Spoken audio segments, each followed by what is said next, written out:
Let's go. Oh, my throat is already killing me.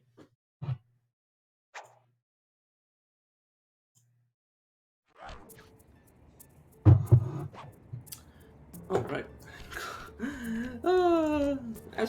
As is tradition, I didn't actually put anything together before I started the stream. Just turn the dang thing on, and then I'm just like, wait a second, can't control the game.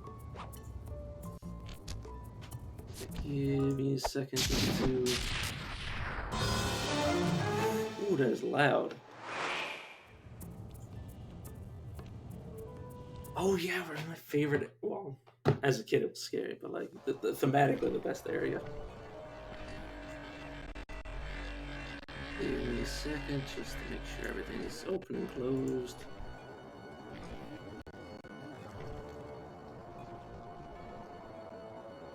Alright, I need to close off this. I need to open this. I can actually see chat.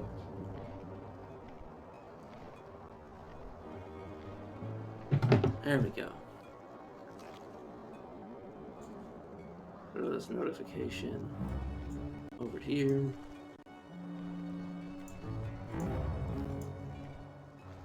Maximize this. This is totally preparation that I should be doing before I start playing games.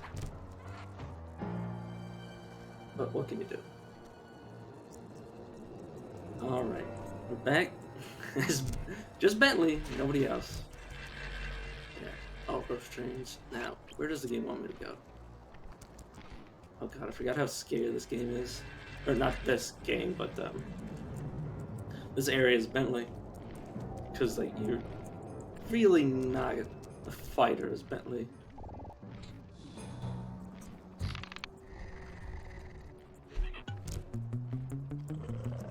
You gotta be careful because when you do stuff like that, well, I mean, it would probably have been better to knock him out and then just walk past them, but oh, I don't think that's the way I can go. Yeah, that's the problem whenever you play as Bentley in this chapter, is that you literally have no support. Like you don't have Sly going out and scanning everything. You have to do everything yourself, which is like so strange to play it as a character that can't really maneuver around and then play as Sly. Especially because like almost every single enemy is like like walking around right now.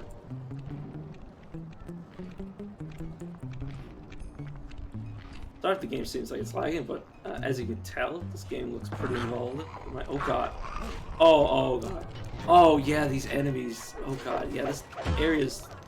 There was a reason I was scared shitless of this area. These I'll go back as like another character, or a later date, because we should be able to free one if not both characters in the first mission. I can't remember. Yeah, we just gotta run. But yeah, those statues that you might have noticed, those are, oh god, this place is super dangerous. There's a train that runs here. Like that. But, what was I saying? Yeah, those gargoyles back there were actually, there were some of them that were actually enemies in the skies. And as a kid, as I mentioned so many times, I don't handle being jumped or being scared very much.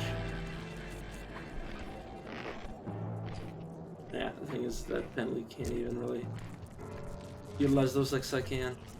And Murray wouldn't even be able to fit. Yeah, just this guy out. Am I just looking back? Am I not holding up? See, this is the problem when you play as Bentley or Murray, is that like, and in this area especially, is that you have no idea how to get anywhere. Because like if I was Sly, I would just like climb up onto the roofs, and then like it wouldn't even matter. And then I'm just, as Bentley, I'm just like running around trying to figure stuff out.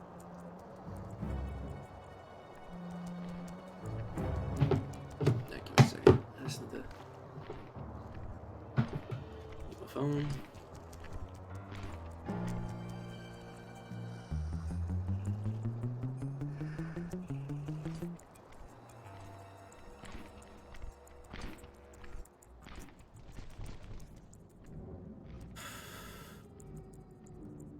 Oh, I'm super scared. Oh, not scared, but super tense, I should say. I gotta get over there, but... And yes, I've circled back completely. Like, what am I gonna do? This place is a bit obtuse. I mean, every area in this game is more designed for slide than any other character. Because there's so many movement of it. Like, in the third game, every character has their own method of moving around. But not in this game. Which is kind of appropriate. It makes you feel like when you play slide that you're playing the main character. But honestly, in the third game, like, you're kind of like the main trio is the main character. Dude, there's also traps like this all over the place. Well, because it is supposed to be a high security prison. Yeah, that's the thing. Is that this area horrified me as a child. I could not handle this game at all. Is this where I'm supposed to be? Game, can you tell me where I'm supposed to be? Where? Oh, there it is. Yeah, like, actually, I'm here. Aha! The Contessa is out making her rounds. Wait a second. The feathers on my sleep darts vibrate near sounds. If I maintain my position on top of this parabolic dish, I should be able to hear that frequency at a distance. This is great! If I tag the Contessa with my darts, I'll be able to listen in on whatever she says. I might even learn where she's locked up Sly and Murray.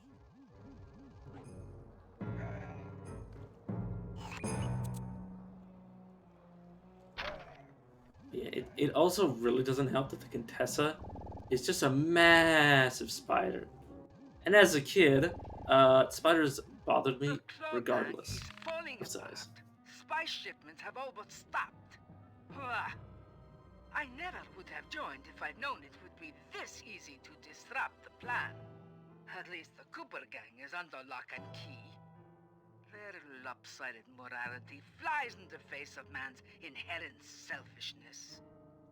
Ah well, they'll see it my way soon enough. Yep, the Contessa, as you might have been able to tell by the theming of the game, it's one of the bad guys. And I don't mean one of the, like, Carmelita is one of the quote-unquote good cops. She's one of the bad ones. But yeah, it always, like, it was always so obvious to me as a kid that she was going to turn out to be a villain because, I mean, not to be judgmental, but she is a big off spider. Those fools at Interpol. They keep sending me criminals and I keep making money. How come no one ever thought of this before? Hypnotize criminals and force them to reveal where they've hidden their fortune. I'm a genius. If only I had more spice to help me with the hypnosis.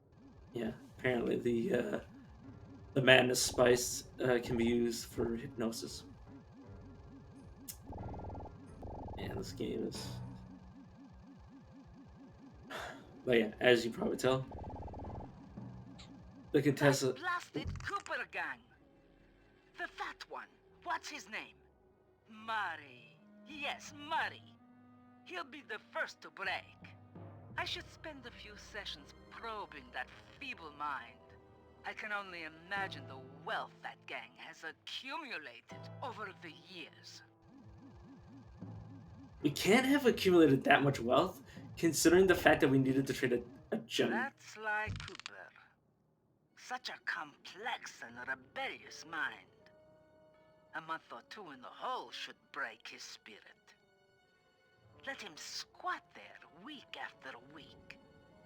He's seen that the guards along the wall all have motion detectors. There is no escape. Slowly, the reality of his captivity will set in, and I'll get to work on his mind. Inconceivable! She's no healthcare professional! Why, that's the most heinous crime I've ever heard of.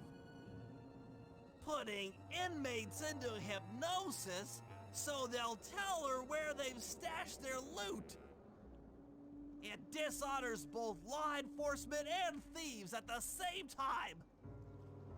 I should get to work and figure out a way to break Sly out of the hole.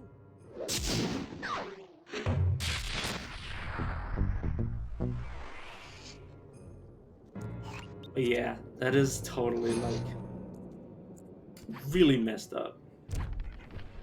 Like as a kid, and I watched like playing this as a kid, I'm like, damn, this is a game for like kids and teenagers, and they've got like apps like mind control, like they got themes of like using drugs to like just take control of people. Like, damn, this game was dark as a kid. And it was so good because I was like, damn. Like, even as an adult, I thought about it back at this game and I was like, man, all these themes were like just... They were perfect. Like, the game just like encapsulates like that theme of like E for everyone. Like, people say like, oh, you can play it as a kid, you can play it as a teenager and an adult, and there's something for everybody. You know, as an adult, you can really like your sense of morality is kind of a lot like, I'd say like more. It's more refined, and well, things are more black and or not black. Things are more gray. But the thing is that when you have a grayscale morality, when you see something that's black, you see something that's pure evil. It's unmistakable for anything else. And as a kid, you're like, oh, they're bad. But as an adult, you're like, they are unequivocally bad. They are badder than the bad. You know. And as a kid, like, this area, look at this area. This area is supposed to scare you. As a kid. As an adult, this place is still unnerving. But, yeah, Carmelita, like I was saying before, she's one of the only, you know, good cops in the game. Though she's kind of a bit misguided, like, you know, blinded by her justice. So blinded by her justice that, you know, she couldn't even see that her boss, her co-workers were plotting against her, which, yeah, kind of messed up. That computer is part of a control system for the electromagnetic train. By hacking all the terminals along the train tracks, I should be able to reverse their polarity, thereby turning the train into a giant projectile. Without question, its impact on the prison walls should create a hole large enough for Sly to escape through. And you know what my question is? Is that, does the Countess know that Nayla's involvement? Because she acted as if she had to frame Carmelita, but like in reality, if the both of them were working against them together, or against her together, they could have just been like, Nothing like a good computer hack job. oh god, it's Now the left analog stick should control my cyber avatar. I'll have to hack. give me a second, I need to turn down the volume a bit. I should move the right analog stick in the direction I want to unleash my hacker code. Just, as a mini game. A little bit too loud, or maybe, yeah. No, my computer is pretty low volume. But yeah. By using both analog sticks at the same time, Oh god, I have so much stuff in my way. Oh god, I can't see anything. That's because I had like windows open and I didn't close them, so they're like kind of like pure white blinding me. We actually enjoy the hacking minigame. The train should be picking up speed.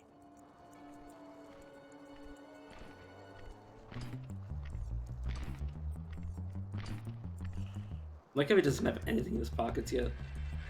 Not that Bentley will be able to steal them, but like they didn't even model it in until Sly becomes available. Maybe they just always do that. They don't Like they don't, their pockets don't glow unless you're playing as Sly. I don't know. Never looked into it very much. But in 3, you can. In 3, you can pickpocket anybody, and it's just. Well, not anybody. Any of the main 3. Spoiler alert: there's more than just the main 3 in that game, but it's quite fun.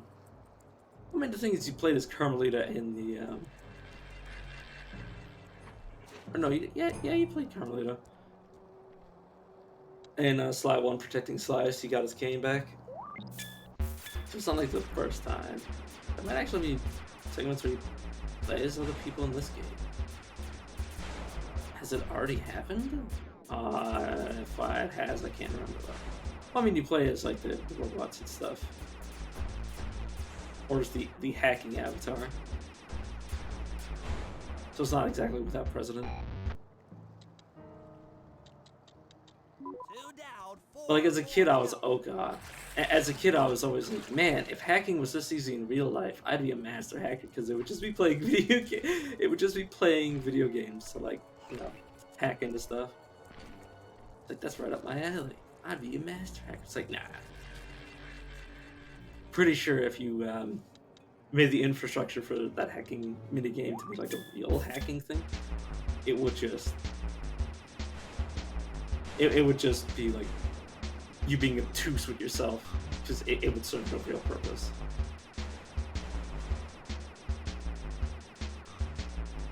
Unless you were already in their computer and then you were like altering their computer to be forced to play a minigame to like do anything. But that would, you know, you would already be in by then. You wouldn't really need any like extra at that point.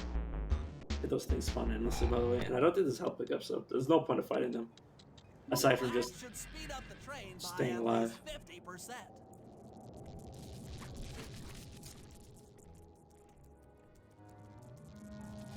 You gotta be super careful because you can get hit by the train and take a bunch of damage.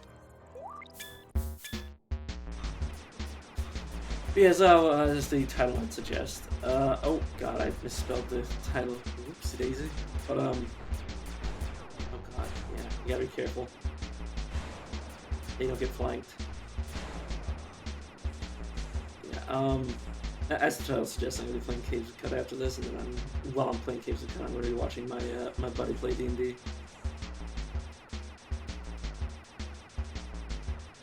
So once it starts, I'll tell everybody what his username is. If anybody's actually watching me at that point, which they might not.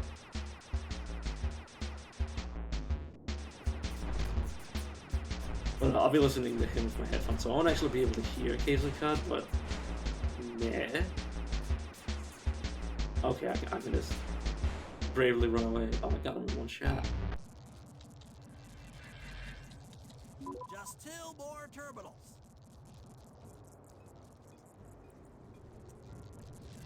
Ooh. The funny thing is the game tells you that it's speeding up. But yeah. Luckily the checkpoints exist in this game, unlike in the previous. Yeah. Yeah, see? It just instantly kills you. In case it was not obvious, I just wanted to show you that it is in fact a thing. But yeah, you're supposed to like wait out here for it to go past and then run as it goes past. Because oh god, it immediately turns around and you have to be out of the tunnel before it comes back. Or if it goes the other way, you probably get the time. Yeah, these guys are chunky. Yeah, I think it's more recommended just to ignore them as much as possible. Because they also shoot. They're super powerful. They spawn infinitely. They take multiple shots, so just like ignore them. Is my advice. I can really tell how the PSX is not exactly accurate on the controls. But then again, I am playing with a basically because of how the computers work. Oh god. Yeah, tanks. This area is just a nightmare. Oh god.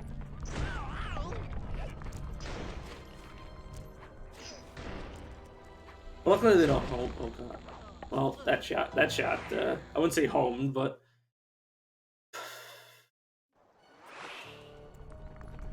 and now this is hard to pass me. But yeah, you gotta be careful. Yeah, this place was actually, I wouldn't say nightmare inducing, but it was scary enough.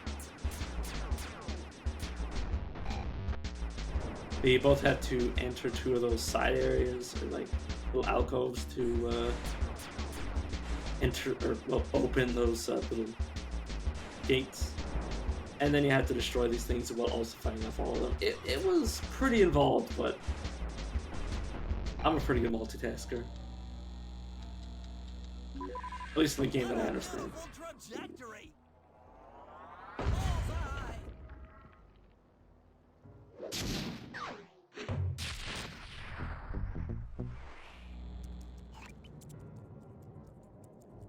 But yeah, Bentley, oh man, this mission.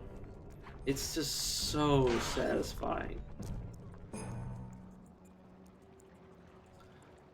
Like to just be playing as Bentley and to be like saving the rest of the crew.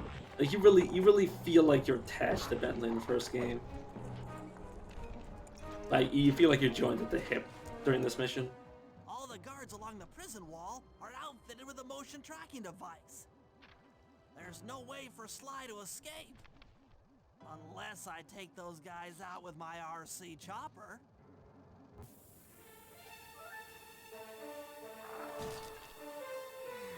Come on, baby, hold together. Dang it. 82 shots to finish them. That was the avionics packet. That was the avionics packet. Oh, they're seeking. Oh god. Yeah, this area is actually quite hard because those aren't missiles; those are actual projectiles that are being shot with the homing. Yeah, you gotta be quick.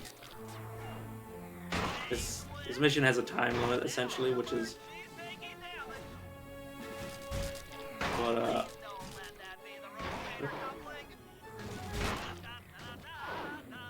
da da da da da da da. Hopes is up top. I don't know why I'm worried about that sort of thing. It's not like Twitch is like watching me with like an iron cuff. It sounds like they're looking at me with like a fine-tooth comb. Sly, can you read me? How I missed that sensuous voice of yours. Save the jocular comments for later. Do you see that hook above the train? Yeah?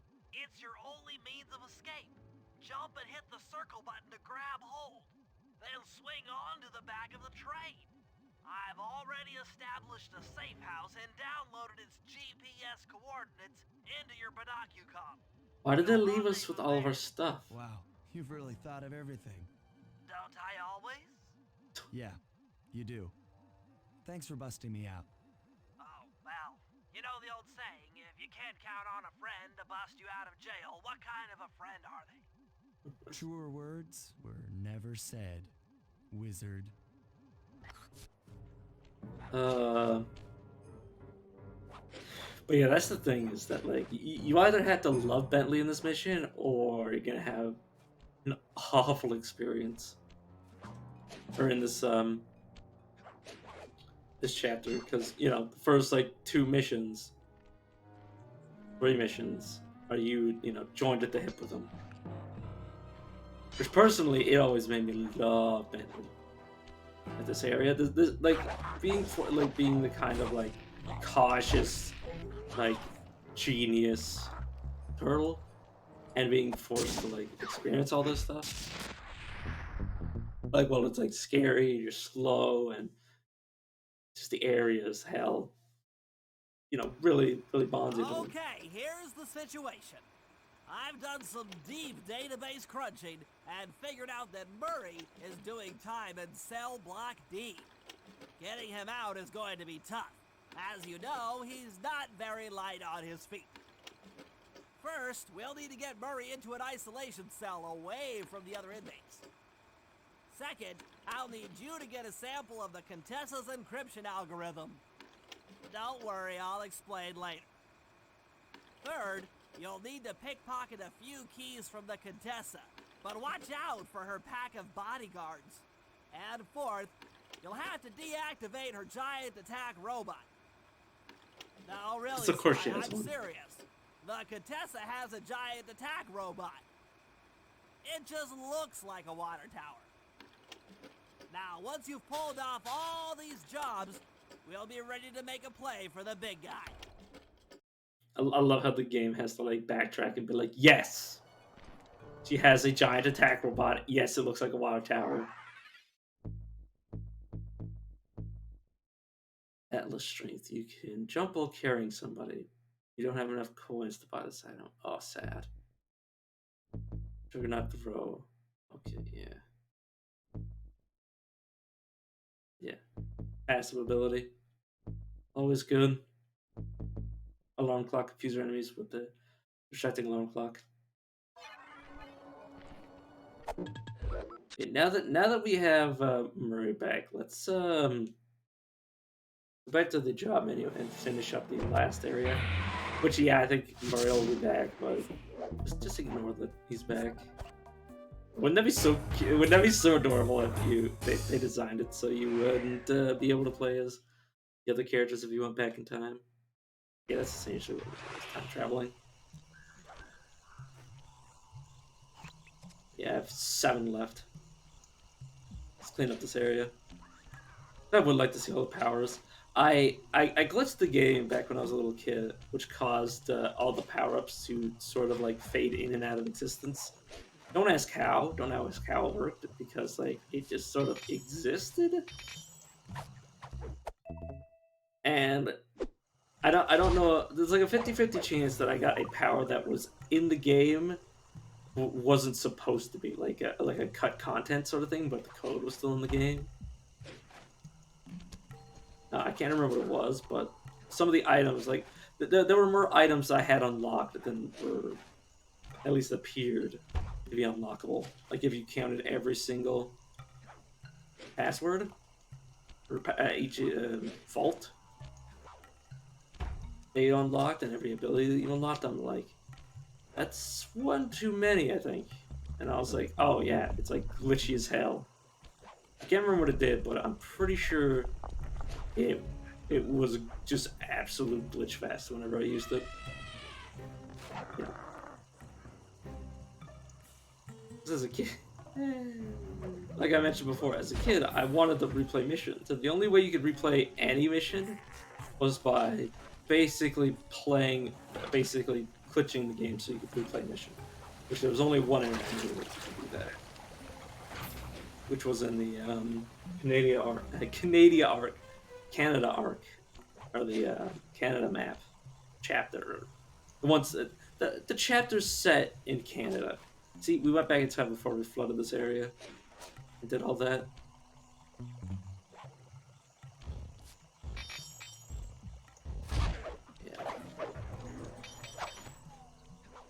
Yeah, I'm just looking for the bottles. So, I want to give all the abilities a try. Plus, odds are I'm gonna need them for certain missions just to make my life just a little bit easier. Which is also why I'm pickpocketing the guards, so I can get some extra coinage. Yeah, some of these items are better than others, obviously, because, you know, the game do be like that. Where it's like, oh, yeah, oh god, apparently can't go up there. Oh, game, oh. I know that's not climbable despite other routes being climbable. It might be one of the slick routes, which, fair enough, I suppose. I suppose, game. I suppose you could do this to me. Ah. It's gonna be a whole lot of me basically looking for items for this next like 10-20 minutes. Well, probably more than that. To giving myself too much credit that I can find stuff like that. Yeah. So the fact that some of these items are a bit obtuse to get. I've been using obtuse a lot today, apparently.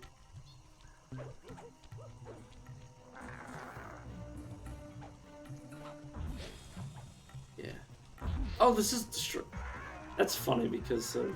Oh no, no, that's from the Ruby mission. I was like, man. Yeah, it's very convenient. This always here? I have no idea. No problem. My brain doesn't work as reliably as I wish it would.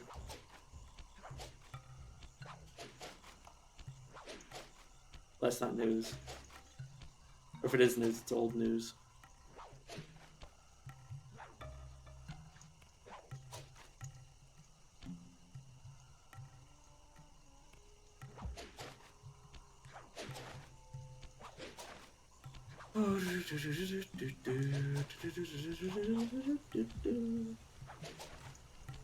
Yeah, I'm also excited for Cut because I did really good on the daily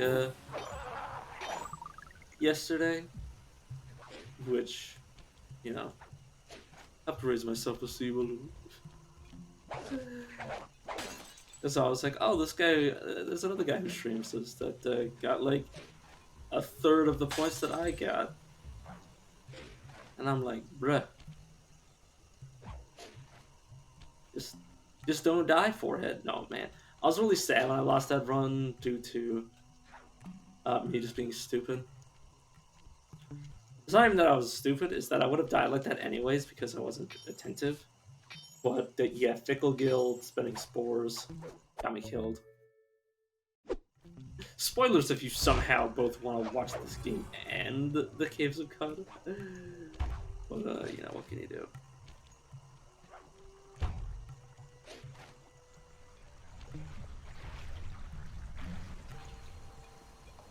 Oh, I hear a bottle. Bottle. Bottle. Sorry. I don't have, well, I probably have a little, English blood in my veins, but mostly Irish, from what I know. Which I mean, same territory. No. Odds of intermingling, decent. Someone comes in the comments, it's like, no, the odds of, you know, the odds of you having, if you're descended from Ireland, the odds of you having any sort of English blood is like actually the lowest it could ever possibly be, because like no Irish person or British person would ever be associated with you. I'm like, really? Like, damn. Probably no one would say that. No, I would not think there's anybody's hill to die on. Be funny though. Or to me, anyways. But then again, I have a bit of a sick, twisted sense of humor. My brain told me to say sick, nasty sense of humor. It's like, please, brain, just don't chime in with those sort of thoughts.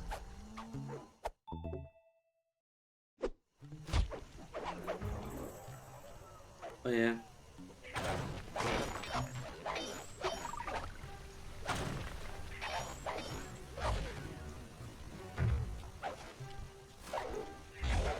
Game's a bit laggy.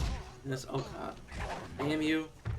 I like how the item broke and then immediately respawned on its pedestal.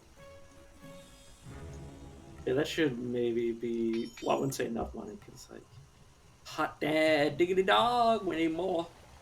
But it's so much more. You know, the only reason I'm like kind of rushing is because Because I kind of want to make progress. I kind of want to beat at least a chapter per day, just to, so I'm not like, you know, I'm like, man, this guy. People just come in and it's like, man, this guy's just grinding his ass off for no reason, which I might end up doing. And that sort of thing is like on my mind when in terms of like I play like a JRPG, which is inevitable for me. I know MMO.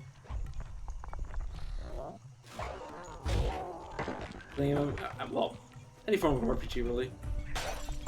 They're what I play the most of. Because I like it. This small brain man, like seeing number rise, you know, that sort of thing. Like, actually, though. Actually, my favorite form of game. Like, I grew up on Mario, but, like, nothing has ever beat, like, a good RPG. Or just something with good RPG mechanics. Or, like, you know, optional customization options. You know.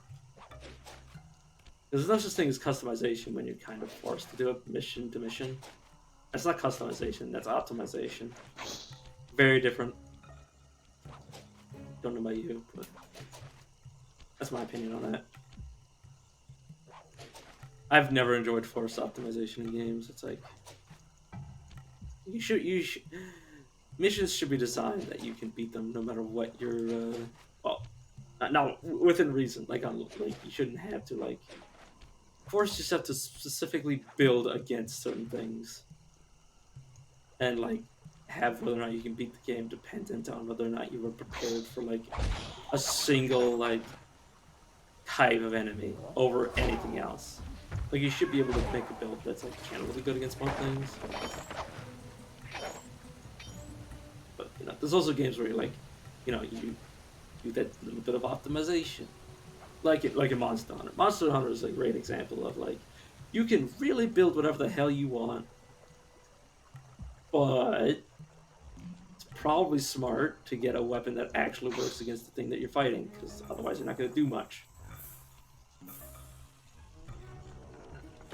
Like, you know, basically you have optimization and then you have customization. Like you can pick like what type of armor you want.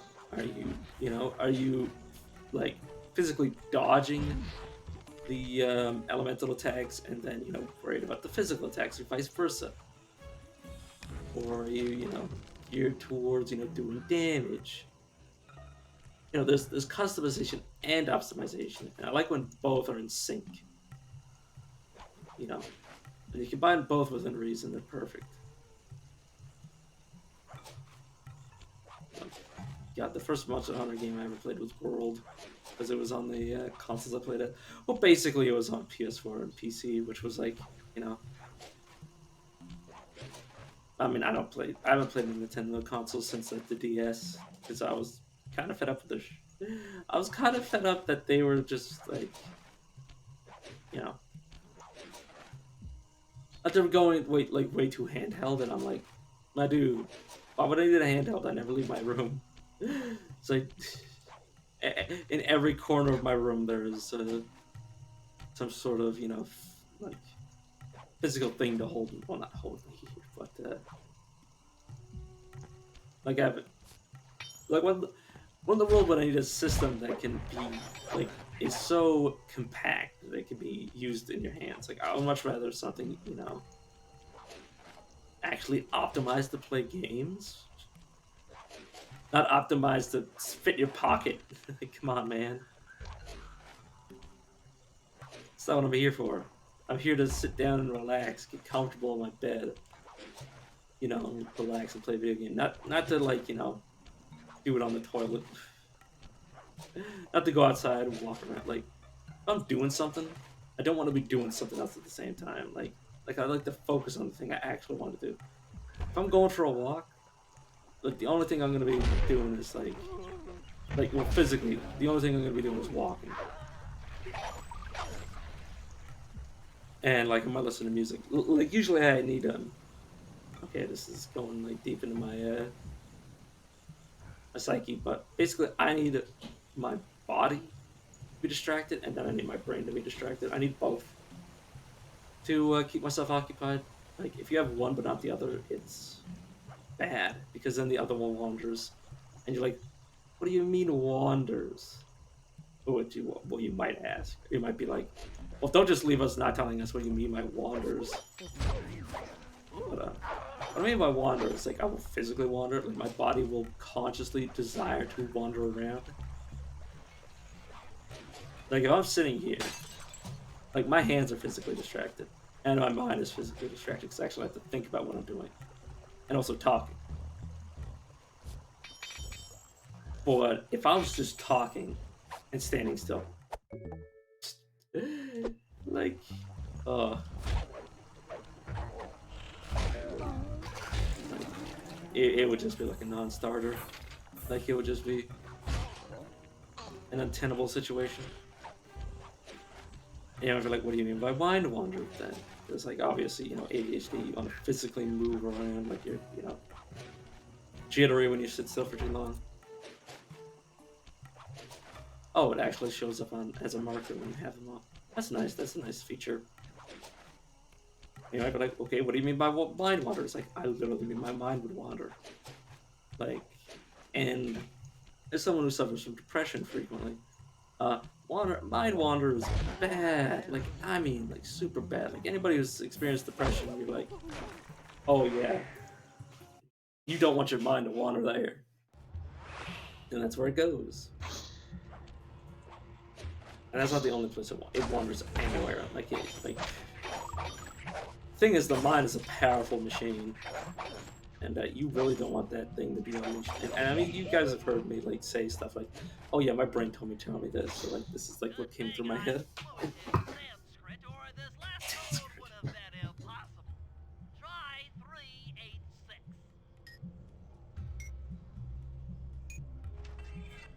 Now let's see what the power is.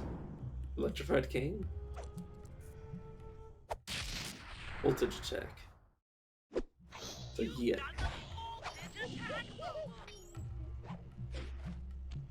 I like how in the first game he actually described what the attacks do, but now he doesn't. Let's pick up that thing and or pick up the loot item. Damn you.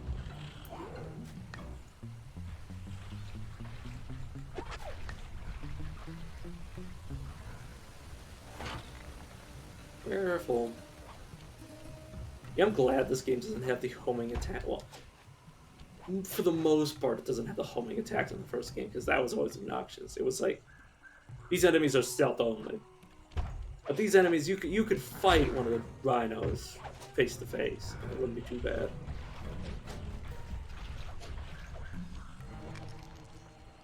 But yeah, what was I going on? Oh yeah, like the mind wandering thing, and like if I'm both, oh my god, when it's both, when I'm completely undistracted and there's just nothing to do, I will physically and mentally wander around, and it's about as self-destructive as you can imagine. Where I'm just like seeking out like anything to get my mind off of horrible things, and my physical body is just like trying to get me to move around. But yeah, luckily I don't frequently. Oh,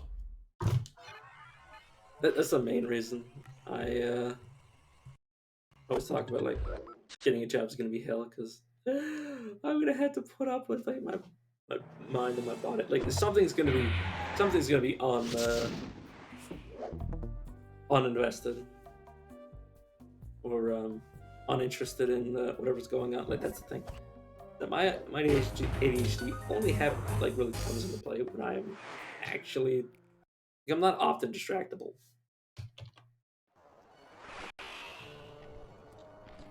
Oh yeah, you might look at my bed. Well, you can't see it right now, but you'll see it later. You might be able to notice that my bed's all kind of messy, but it's honestly fine. To me, anyways, it's fine. The bed's mostly just like the other pillows that you might be able to see later. I'll shoot them at the place. That's mostly for my dog.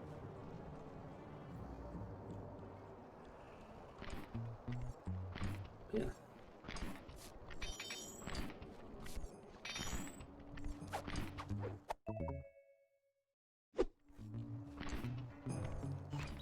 Let's see where we're actually going.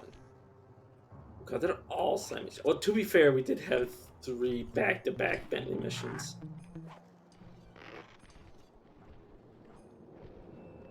You actually see me? Yeah, this area is supposed to be like super lethal. I mean, as you can tell, there's tanks, there's searchlights, there's everything. Just like not even in a mission. It's just open, like completely a hostile environment, and it's great. Like I'm not gonna lie, this area is perfectly designed for what it's supposed to be. It's supposed to be dark, dingy. It's supposed to, well, I mean, it's supposed to be prison.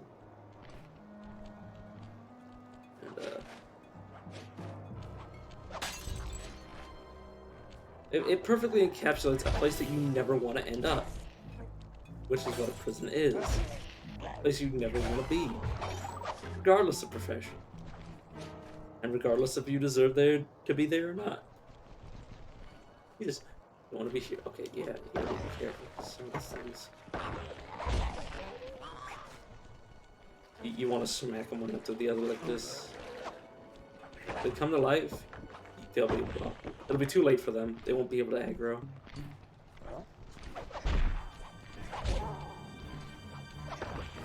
I don't know how to tell which one's which.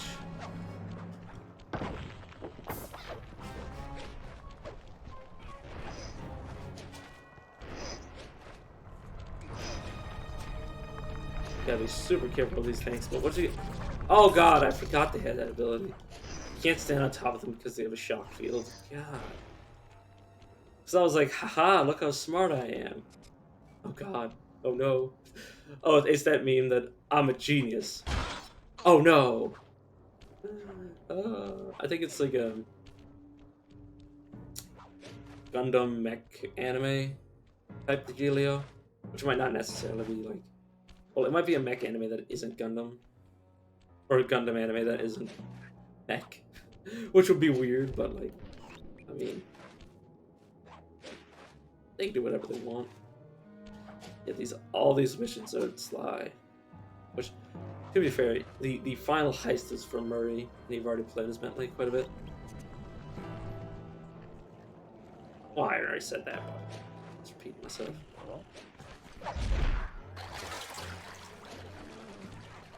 Yeah, this area is super just immaculate. Like I'm always complimenting Sucker Punch, but like if you look at this and you think about it for any period of time, you're like, yeah, they deserve praise.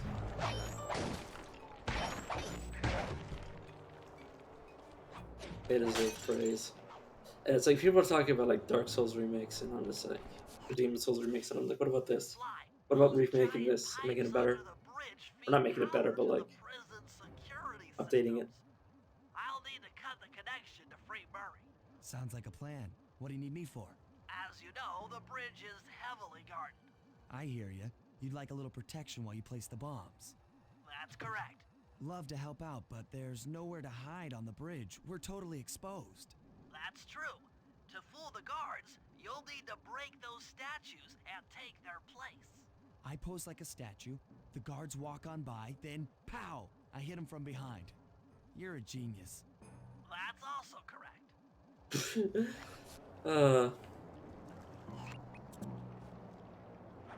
But yeah, you wanna know what I think? You wanna know why I think this game's never gonna get remade? Is because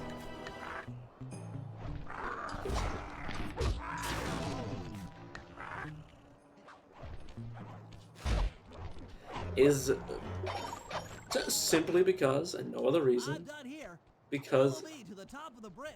it wouldn't be the same without Sucker Punch. And Sucker Punch, and oh god, what the hell?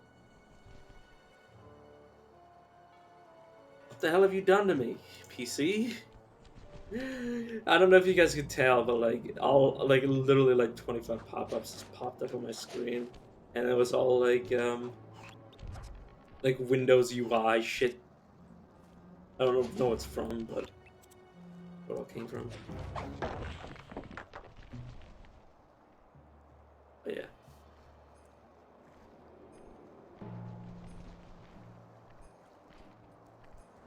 Yeah, that kind of broke my train of thought. Oh yeah, but it's just because Sucker Punch is done with the game, and like I don't think they would ever be like, we we'd like you to do this.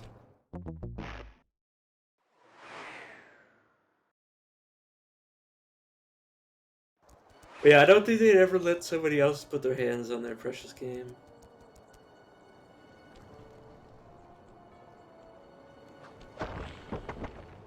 God damn you, Sly. Get back up there. Okay, I reload from checkpoint. Oh, I can just bandage up. Well, it's gonna be. The thing is that you just straight up fight them. It's not a mandatory stealth mission, so who cares? As long as I get back there.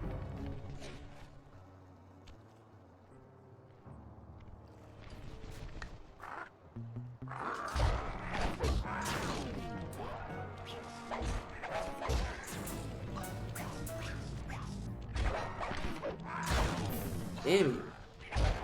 The fact that they kip up and shoot.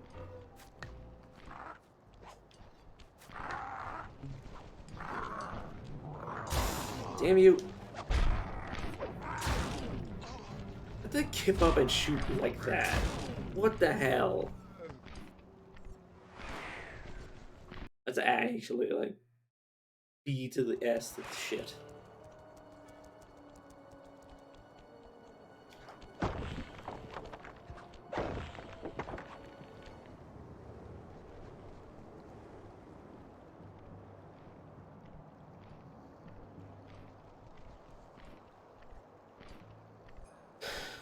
Yeah. If you're wondering when the stream's gonna, my buddies are gonna start streaming. It's around 5. They start doing their D&D.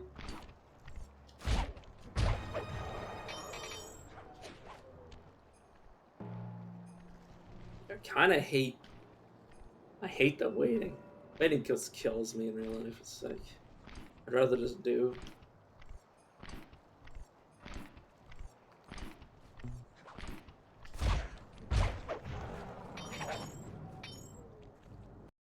This bomb's all set. I'm moving to the next stress point.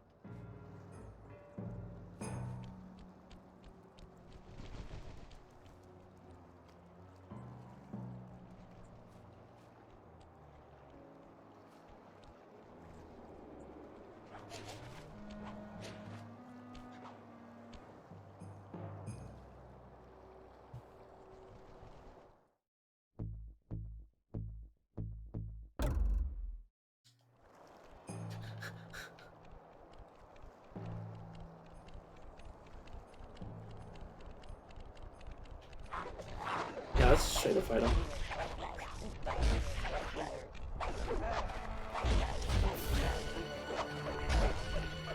Yeah, I love the fact that enemies can friendly fire in this game. It like makes the combat seem so much more like realistic and fluid. That enemies will just like knock each other down and like potentially. Got another one in place. Heading back across the bridge. Yeah, it's just anybody who knows how to design a game where the enemies will realistically hit each other. It's just like, damn. You do good work. You drive good, CJ. That's what San Andreas. Oh my god, isn't there? I was about to say there's a San Andreas remake, and then I remembered that it like runs like dog shit.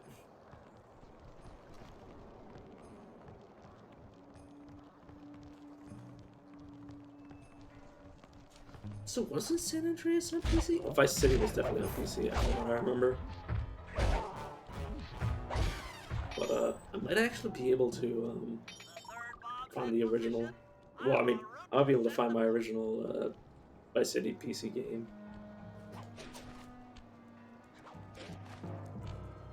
That would be a thing for me to play.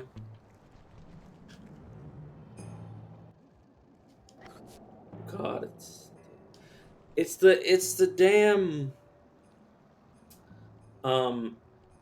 What is it called? It's give me a second. Let me get into frame. Sorry, it's this button. Whenever I press it, it causes a menu to pop up.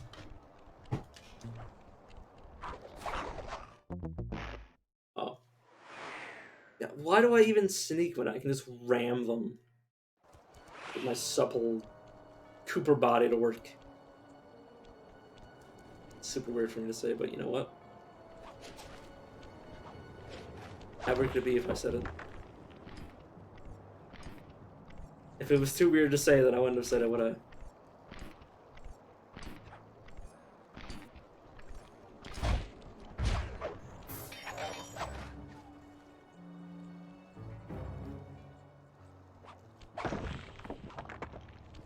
Also, if you're wondering how I'm going to watch my buddy stream while playing at the same time, it's just going to be as simple as, like, I'm not going to be able to hear Kids with COD, and that's all. That's it. I'm just not going to be able to hear the game. That's not a problem. Oh my god, I actually did it too. At random. Honestly, yeah, he is bombing this bridge.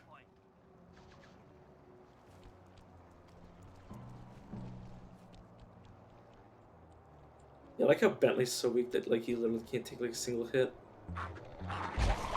in this mission. Like he can't even like they invade his personal space and he freaks out.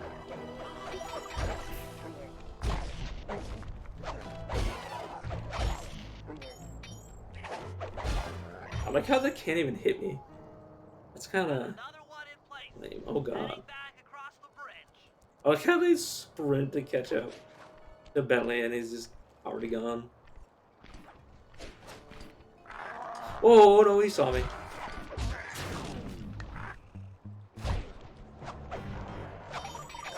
Fortunately, it is in fact possible to hit those guys like that. These guys, I don't think I'm gonna be able to do the same trick. Let's try it. Oh no, they can't see me from here. Try robbing them. Yeah, I don't know if it's in this game or in the second game. Or not the second game. This is the second game. I don't know if it's in this game. I don't know if it's in the third game or this game where there's a silent takedown ability. But it's super powerful. Like, imagine just being able to go around and just turn guys into just, like, non-existence. Or, well, you just, like, the same way Neela, like, threw down, like, a smoke bomb and then, like, jumped into a portal-looking thing. You can do that, to enemies. And, somehow their goodies pop out. Still, like...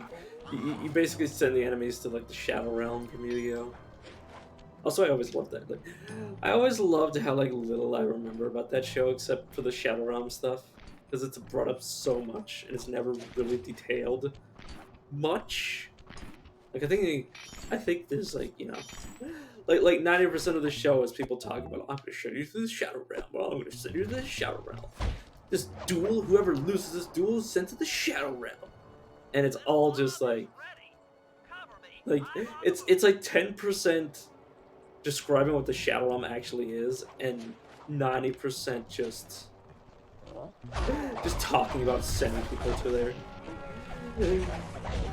So you have someone like me who watched Yu-Gi-Oh as a kid, who just like never actually watched it. The thing is, as a kid, when somebody says as a kid and they mean it as a kid. Is like they probably watched it on a cable. They probably didn't know what they probably knew what a computer was. Kids these days. But for me, I didn't have access to a computer at that young age or the internet, and I didn't know what I was doing. Even when I did get a PC, I didn't know how to use it to like watch entire series. There wasn't a Netflix. There wasn't anything like that. So when I say as a kid, I mean I watched bits and pieces.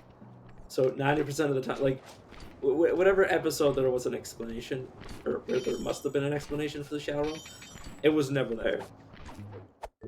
Honestly, I've seen more of the the Pharaoh saga where people are just turned to The stone. last charge is set. Let's get out of here. That takes care of the power to the security system. That was more of what I knew about that. Like I knew more about like them turning like people and monster cards or monsters to stone and then those becoming cards. Or the equivalent of cards is just like things in stone.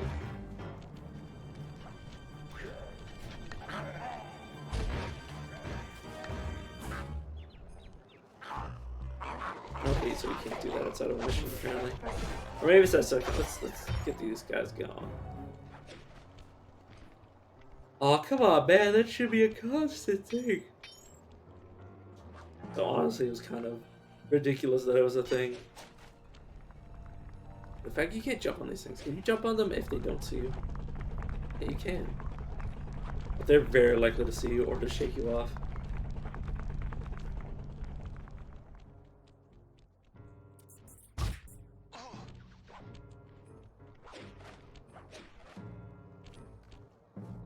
Yeah. Oh my god. There's so much about this game alone. Ugh. Sorry, my brain just reminded me about the Joker meme of it, or not meme, but like the Joker quote of him saying, "I'm just like a dog chasing cars." And I'm just like, what does that? Does that have to do with anything, brain? Please explain to me what this game has to do with chasing cars. Oh, it's probably just the train car that I was thinking of, or the riding on the tank. Don't know why I elaborate on what my brain tells me to say. I just do. Cause, well, I mean, it's kind of like interesting. You gotta think about it from the perspective of someone that doesn't like understand at all what my day to day is like. But we heard that on the other end. Or like people see gears turning in my head and think me pausing, and so like if I don't say something, they're gonna be like, well, "What was he thinking? What did this man think?" Because I've already like set a precedent. If I like think about something and then I'm in awe whether or not I should say it, it's gonna be quite obvious that it was that I thought of something so horrendous that even I wouldn't say it, even in passing. Damn, not favorite, my least favorite mission game was tailing the contestant and stealing her keys because she actually scares the shit out of me. Well, she scared the shit out of me as a kid. As an adult, I'm only afraid of small spiders. I'm only afraid of spiders that I wouldn't be able to detect. Sly, I need your help getting a handle on the Contessa's encryption algorithm. I'd love to, pal, but I have no idea what you're talking about. All right, I'll explain it to you one piece at a time. See that security station? The guard nearby is responsible for its upkeep. I'm with you. First, I'll need you to pickpocket his key to the terminal. Sure, no problem. Then use it on the security station to set off the alarm. Hold up. You want me to set off the alarm? Yeah, set it off, then clear out as the guard's sure to come running. Once he sees that it's a false alarm, he'll input the code to turn it off. So you want me to take a picture of the code? Move to a safe place and get a clean shot of that digital readout. Should I hit all the security stations out here? That's right. Once I've got a large enough sample of the Contessa's code, I should be able to crack her encryption algorithm.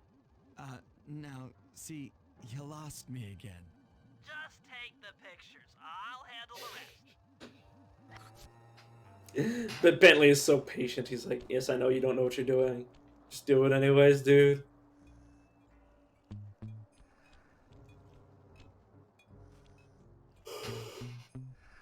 Well, Nice work. Now use that That's a smart person thing to do. Is just tell somebody who doesn't know what they're doing. Okay, Just now climb to a good spot where you'll be able to get a picture of the security code on the monitor. just tell somebody just enough that they can do the thing you want them to do, without actually explaining what it actually involves. Oh yeah, this mission was a bit of a pain too. What I remember. Oh god damn you! Cause it's this. It's this. You got to be like lined up.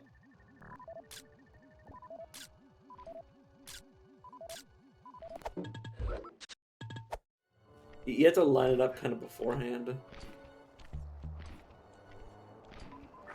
now climb to a good spot where you'll be able to get a picture of the security code on the monitor.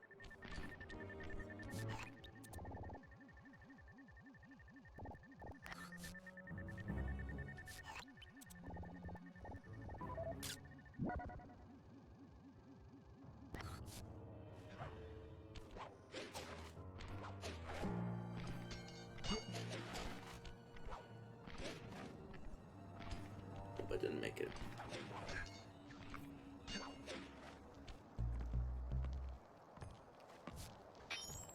Okay, he's gonna turn. Okay, right. Like literally right. I don't mean like I'm right. Oh, he's gonna turn right or bank right. Or whatever you want to call it. Turn in the correct direction for to pick his pocket. Oh god. It's a good thing this game doesn't have fall damage in it.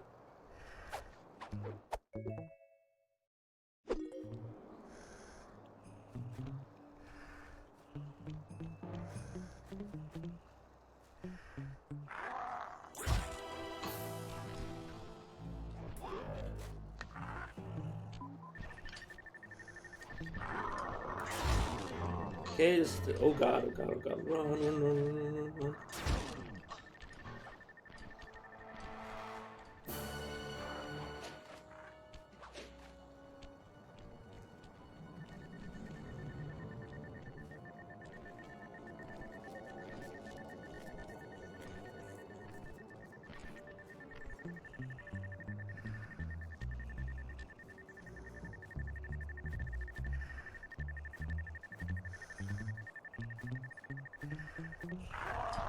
Oh yeah, this is gonna kill me. Nah, I was too low HP and with nothing left to really. Oh god, I'm back all the way over here. God. Really helped me pickpocketing that one guy, is saved.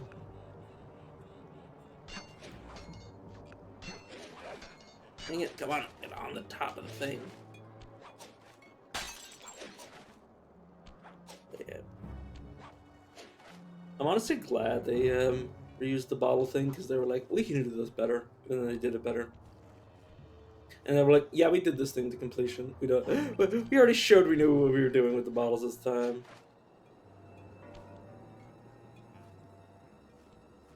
For the most part, they're entirely optional. I think one or two power-ups are honestly essential. Like, extremely useful is what I'd say.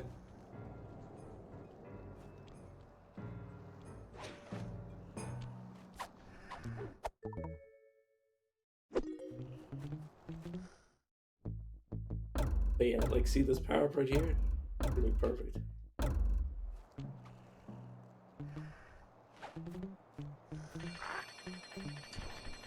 See?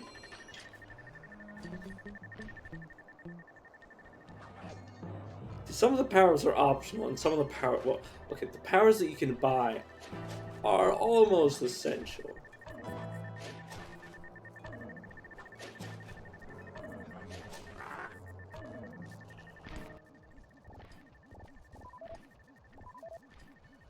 Oh, we got. Obviously, okay, never mind. 707.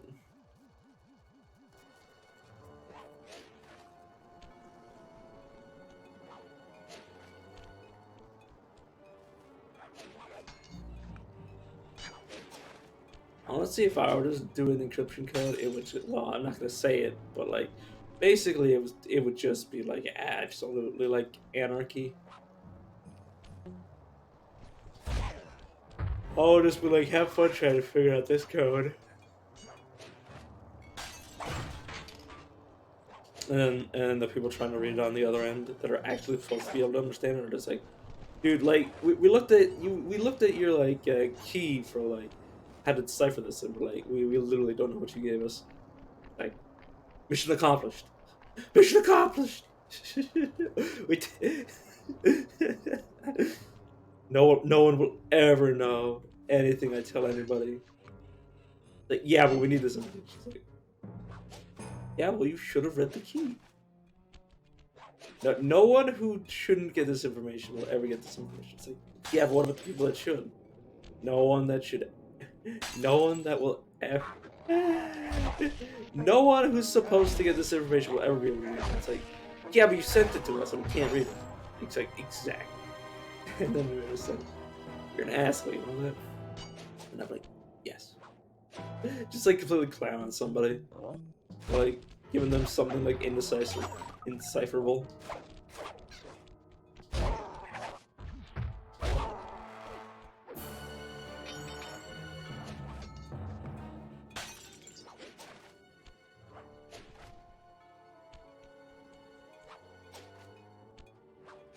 The thing is that the problem with that is that code. I mean, like I just explained, it would be entirely useless to like actually use for sending messages, except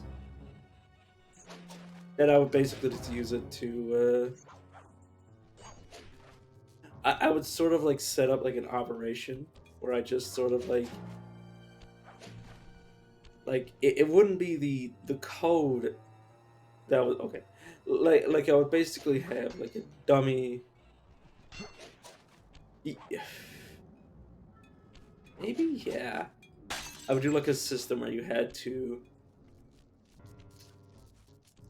like when I would send a message, it wouldn't be a decipher code, or the message wouldn't be for.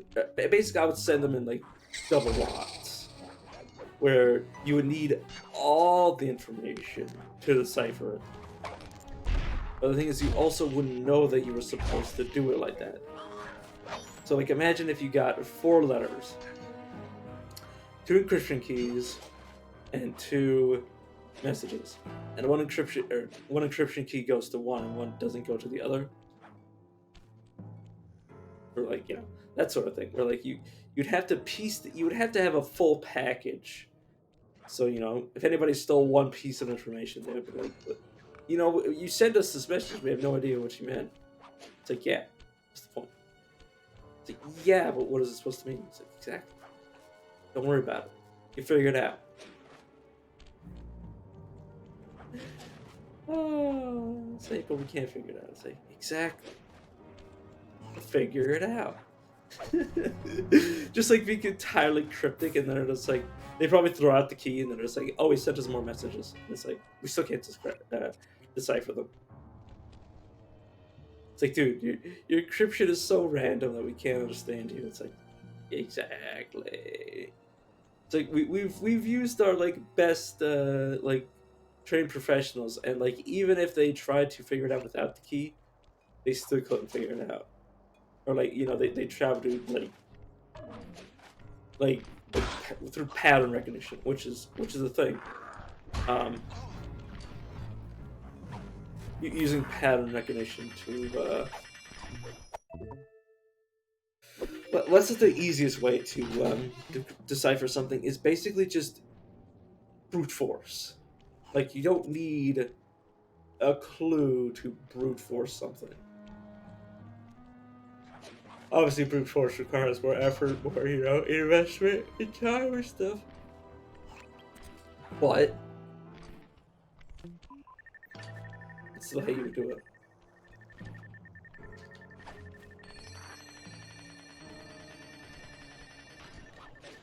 But yeah, the alarm clock is kind of essential for this mission because you have to buy yourself extra time.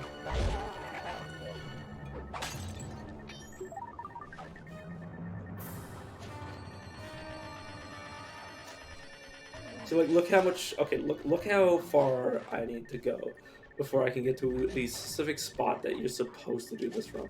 See, like you're supposed to be like over here on this ledge. So I need the alarm clock. So the power ups you get from the uh, the code bottles that you get the code for aren't essential, but the ones that you buy, some of them are essential. The game assumes that you get them, which for people like like the person that was in here last year, or not last year. Jeez, I haven't been doing this for 2 months, and I'm already calling like it's been a year. But the person that was in here the first day, or for the first part, was like,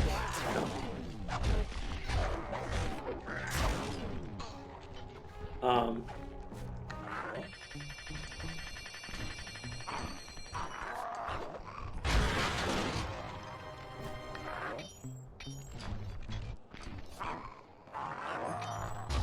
okay, I'm just being stunned.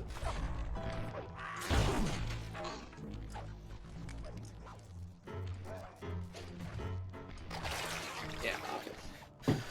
Sorry, I could have done that better, but it's like kind of obnoxious to get all the money back for all the money you require in this game. But honestly, for me, the whole game is a package, is what I love. Like just a sort of like brainless grind to get money, where you're just like pickpocketing things over and over again. It's just sort of like what I live for. Like I love playing RPGs where you just like grind for no reason.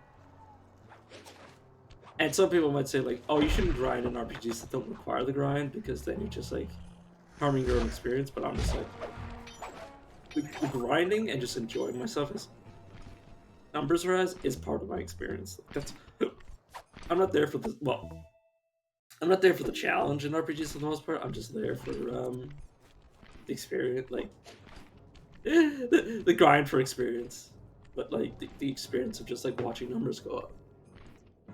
So that the difficulty doesn't really bother me at all.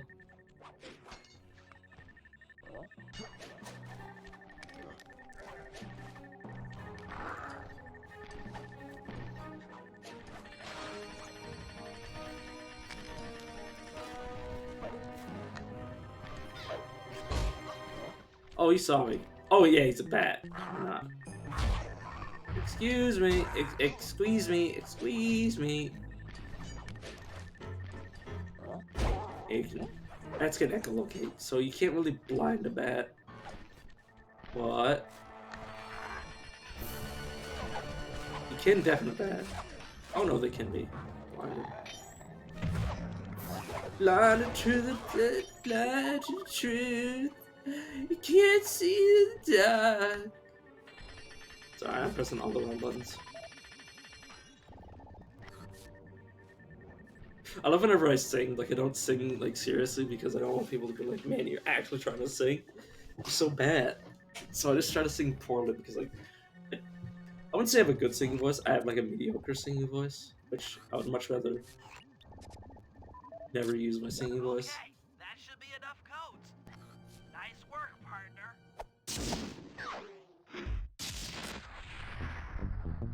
Ugh. Yeah, I want to have the whole crew back before I end the well, not end the stream, but end the segment. Well, I will try to get this area over with before my buddy starts playing his game.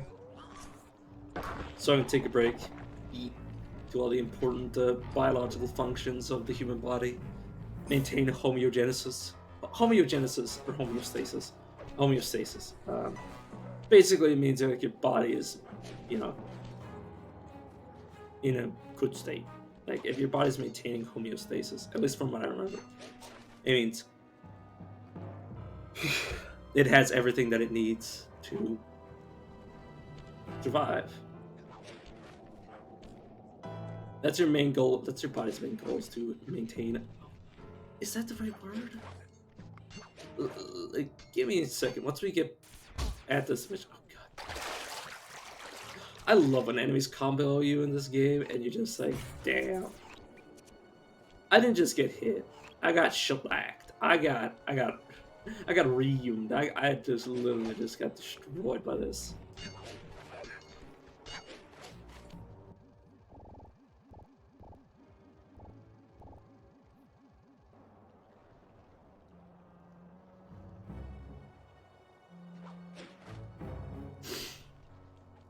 Man, I do want to get the whole crew back. Oh yeah. Okay, let me quickly do this.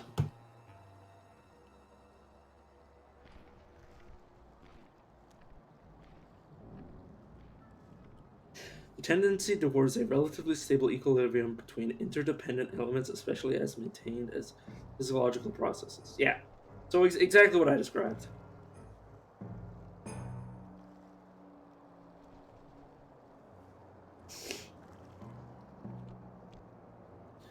But yeah. That's sort of the thing that I mean. Or, well, basically, your body wants to maintain like an equilibrium. Or that's not the words that I wanted to use. This is the words that was defined out. But your body wants to stay alive. It wants to, you know, it want to keep it. It wants to keep the lights on. It wants to, do all the things that it's necessary for survival. And everything else is secondary. And I don't mean like secondary in the sense of like, oh god, yeah, it does so much damage. I think that might respawn us at the at like a far-flung checkpoint. Yeah, it brought us all the way back to base. Oh my god. Sorry, I'm yawning. I'm just like actually tired. All right, let's save up for those because they seem nice.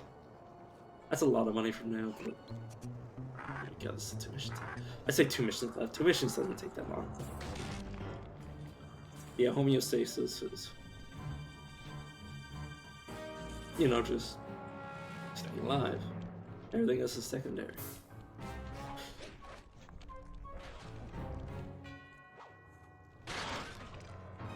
And depending on how you've trained your body, or maintained your body, homeostasis can be widely different for you. Depending on depending on your frame and everything. Like me, homeostasis, at least to my brain, is, maintaining my size. Like it doesn't want to reduce my size because I've been at this size for long enough that it's the new default. Which is why it takes so long for people to lose weight. Because their bodies want to keep hold of that fat. Especially when they're brought with stimuli to... To get at Murray, I'll need you to steal 2 tank keys and the tank patrol schedule off of the Contessa. No problem. I'm an old hand at pickpocketing. This is going to be tougher than you think. The Contessa's no fool. Since your escape, she never goes anywhere without bodyguards. You'll have to take them out one by one in order to get close to her. I should probably use noise to lure them away from the Contessa.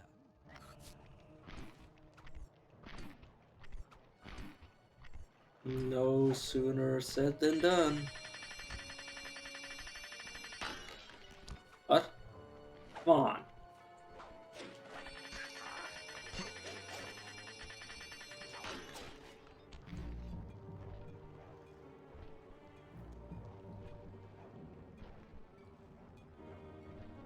I suppose I should grab this one.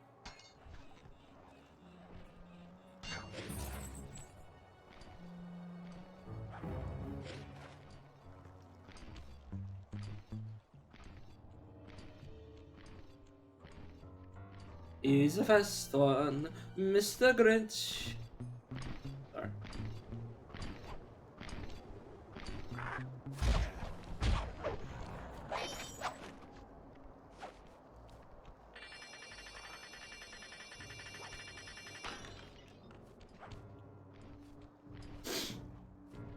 every time. Okay, this is the reason this this is so obnoxious. It's that every time you pickpocket her, she gets more guards, and it's actually like mind-numbing. It's like, where are my gods? And it's actually like the most tedious thing in the entire universe.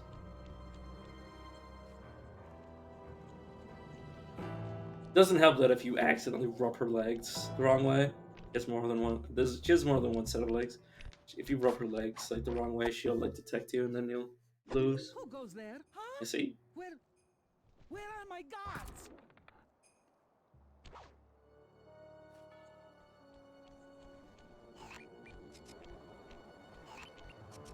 See, so this mission is super tedious. It made getting Rajan to eat those sleepy watermelons seem like a walk in the park compared to like the tedium of this.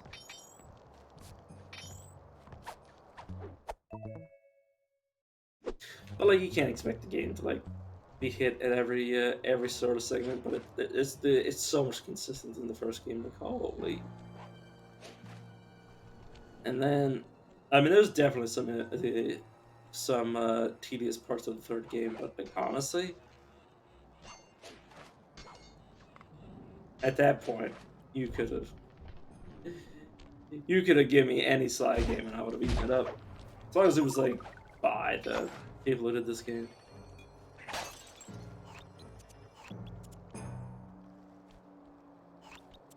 Hey, do I seriously not have? There she is, the stupid spider.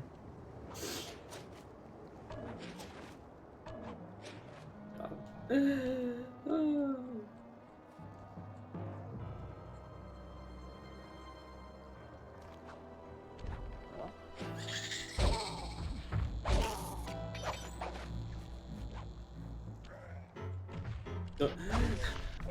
Remember how I said earlier that it's like, yeah, if I ever don't say something that I thought of, it's probably really bad. That literally just happened just now. My brain was like, oh, I should totally get him to say something that he'll regret. And then I'm like, nah, nah, fam, I'm good. I'm good, my brain. My brain is my brain. My brain.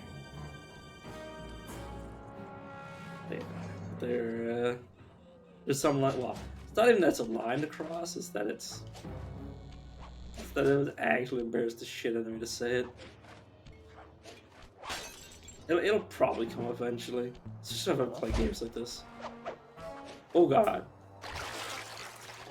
Which, to be fair, the fact that I just said it like that basically makes it so it's gonna be super easy for anybody who actually puts some effort into thinking about it. Will be like, oh, he meant that. Oh, he really meant that. He was gonna say it too. What was he gonna say? What was he gonna say about it? Oh, yeah. That basically like implies anytime I don't finish the sentence, I was thinking of something awful. Which, to be fair, this wouldn't be a misconception. Oh god, I've completely lost where I'm going. Yeah. That's the one flaw with this area is that it's super complicated. Like, okay, there's so many areas you can end up at. And like you end up being used to playing it as Bentley, and then you play it as Sly, and you're like, okay, how do I get to these areas on the rooftops? Like it's one thing to get to these areas from the ground as Bentley, but you're like, I literally have never gone like this sort of like sneaky route. But yeah.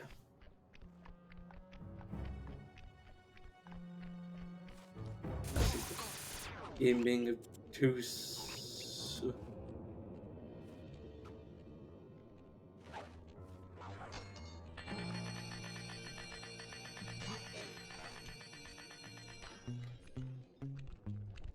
Let's take a side jaunt to steal this guy's Like imagine he's God, it's a bronze medal.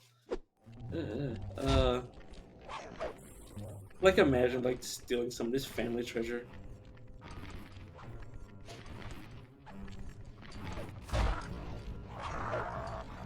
Oh, okay, she's turning around and coming at me.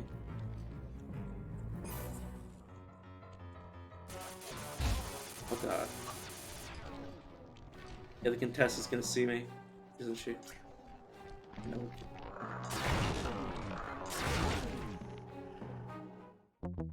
You can't be seen anything, so yeah, okay. Fair enough. I did not lure them away at all. Okay, now the game just spawns me. God damn. Should have died sooner. Failed sooner. So does the Contessa react to sound at all? I was not close enough to any of them. Oh yeah, this is my strat was to distract all three of them. Oh.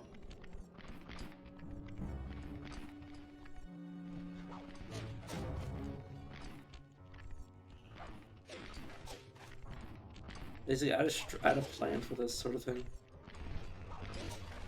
Because I hated this mission so much because it was so tedious to get rid of all the guards. So I'd literally just like throw like a dozen things out.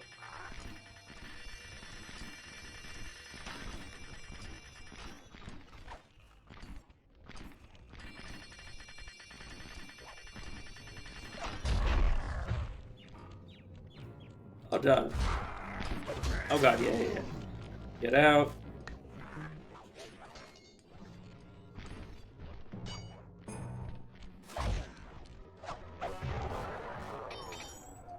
See, basically you have this trick where you basically get one of them down, and then the next one comes, and you just repeat the process.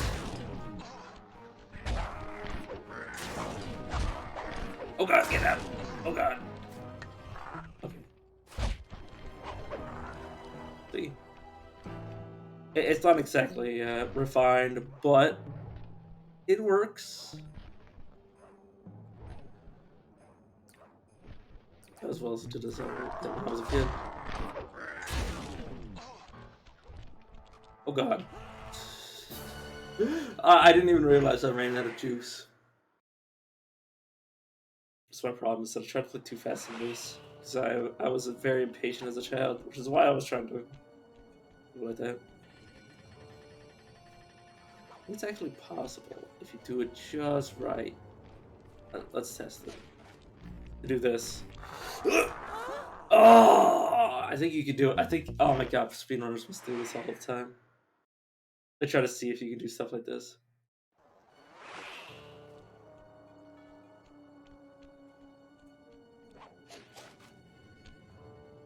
So basically the idea is to drop right behind the Contessa. And then pickpocket her. Okay. You know what? Let's actually test this out. Let's actually test this out. Let's test this speedrun strat. Not that I would ever think of speedrunning this game, because I'd rather not learn a game so well that I can speedrun it.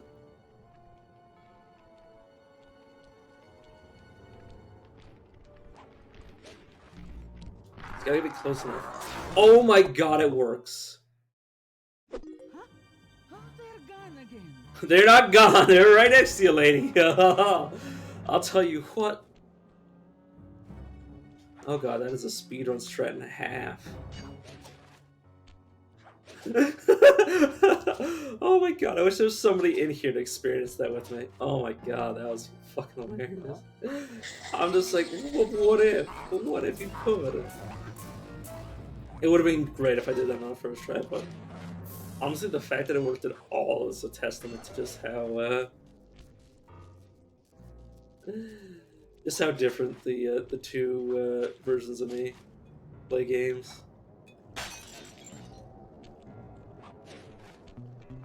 Like as a kid, that's basically what I'm basing all of my playstyle off of.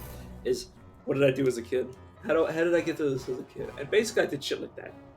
Instead, I would just try to go as fast as possible, but I never thought like, but what if I could do it like this? Like, I never tried to break the envelope, I always tried to just push it. But the fact that you could drop down from on high and pickpocket her like that changes everything, because, like, do I look like the kind of guy who would pass up an opportunity like this? Damn you.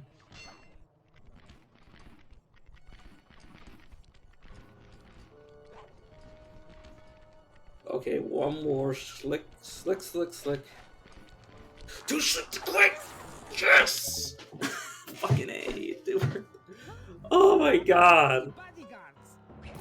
These lazy bots, they're right behind you, lady. Now we're all set up to Oh steal my the god. Next time I play this game, it's like the mandatory strat.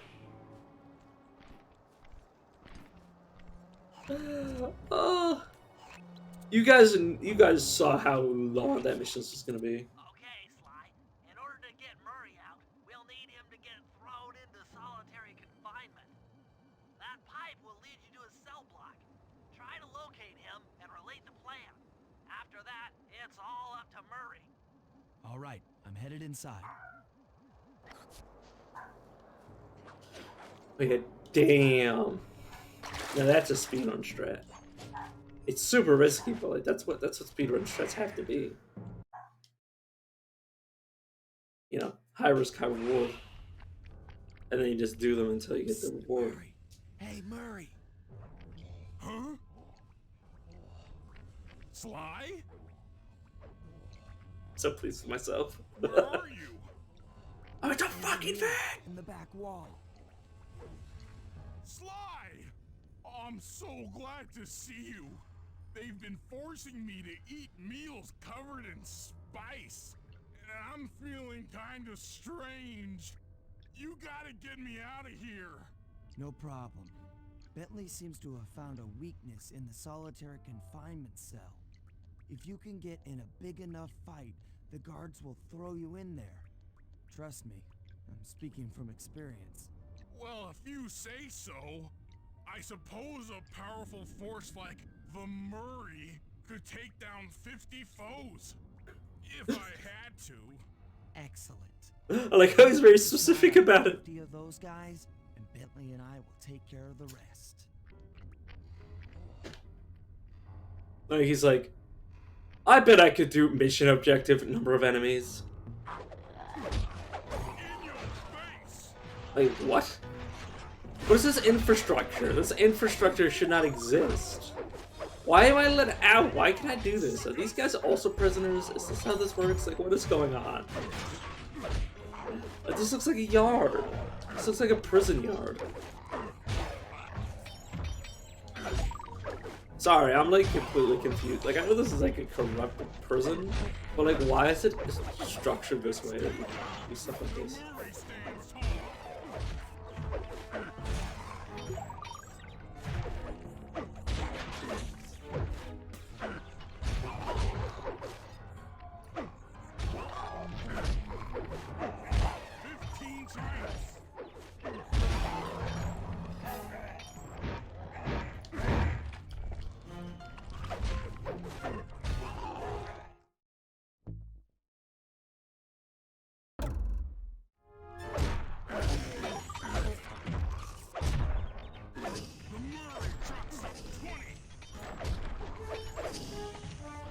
Yeah, I love how Flying Fist is a one-shot, one-kill.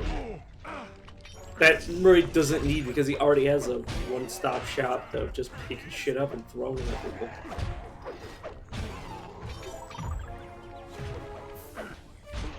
Yeah, Murray. Like, you can see why I love playing as Murray, because he's just like the powerhouse of the. I was gonna say he's the powerhouse of the cell. Oh my god! Actually, though, he's he's a prison powerhouse of the cell. He's the fucking cornfield. Oh, that's the dumbest joke I've ever made in my entire life. He's the powerhouse of the cell. I'm crying. I'm actually crying. Oh my god, it's the dumbest shit ever.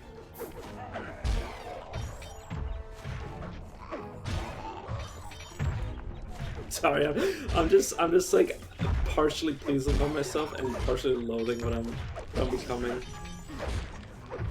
which is someone who makes very bad dad jokes.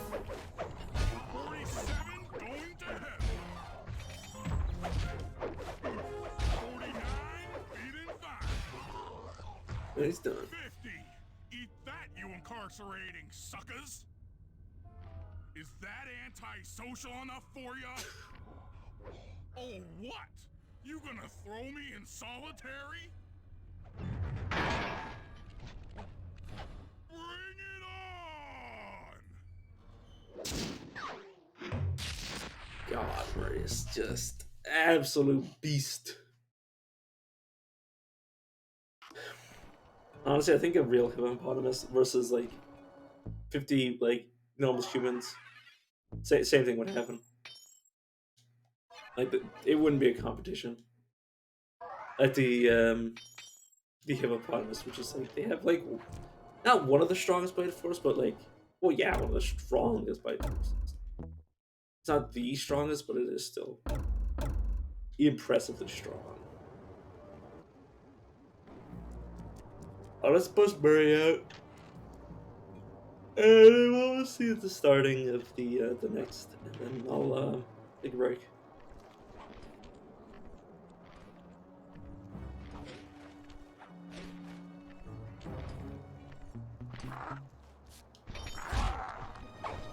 Like how I originally stated that I was gonna do this like both games in a week, and I'm like, oh, maybe I shouldn't overchew my food. Yeah. I think this is a better way to play it, where I'm just like every single day or doing like so much every single day, so it actually feels nice. The first game felt like I was a slog by the end. And I'd rather not. The reason I'm going slow and taking it easy is because I don't want this game to turn into like a chore for me, which it shouldn't be. Like this is me trying to go bit in memory lane, so I don't want to get burnt out on a game that I love. It'll kind of be ass backwards. Or ass backwards if you don't catch my lingua franca. I like using words, just not sensical words, just any words. Oh, I was like, where in the world is this taking me? Because I thought that I thought that was gonna like let me climb up it, and I was like, oh no, that's just a hook. Then I'm like, why am I descending? Yeah. Yeah, I really don't want the game to turn into a chore or like something I feel like I have to do. So, you know, taking my time with it, enjoying myself, and I think that just ends up being better. And you might be like, man, dude, you really like stream way too much. Because like it's basically, I only take a break like once a week. But most once a week. Like sometimes I don't even. But honestly, that's the thing. Is that I'm streaming whenever I play games. I'm streaming. So like, even if I wasn't streaming, I'd still be playing the video games. And you know, until I get like a fan base that watches me, like I kind of have to put the hours in. It's either I have to put ridiculous hours in, or I've got to like put in work on social media, which I don't feel comfortable with. It's not my style. So I'd rather just do things my own way. Did we ever deal with that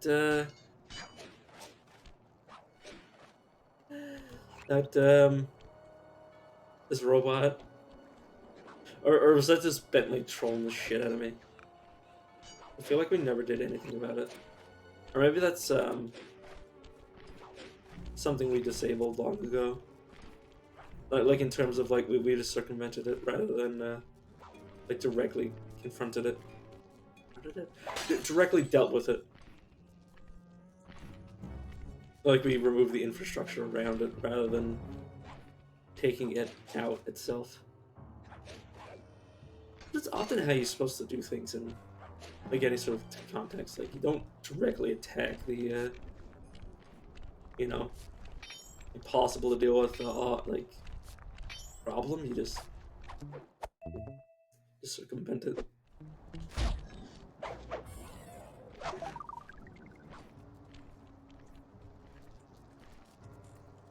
But I would say that I'm gonna beat the Contessa's like entire. Oh yeah, this is what we're gonna put up with.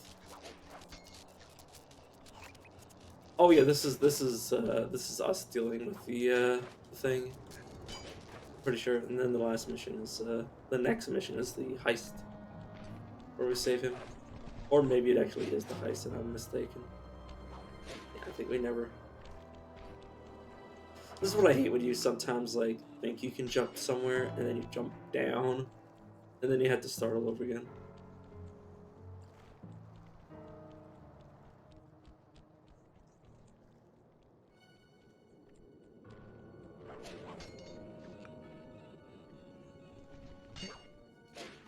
Yeah, this is probably okay. Okay, we did. Don't be angry with me, darling. I actually hate that trait about myself, is that I like hate my own singing voice like that. Well, it's that I'm afraid to show that I'm like well, I'm not a great singer, like I've said before. I'm not a bad singer once I put the effort in. Oh my god. There you go, you beautiful tailed bastard. Please. Okay, Sly, that's it.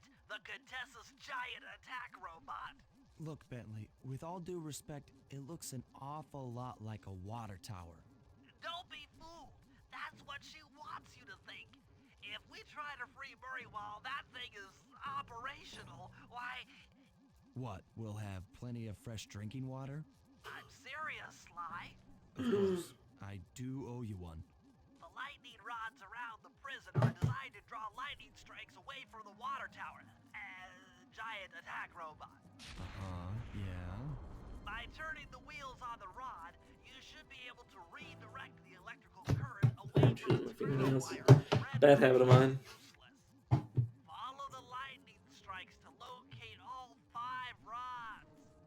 Okay, so you want me to break the ground circuit of all these lightning rods so that a bolt will strike and destroy the giant attack robot posing as a water tower. That's an accurate summation.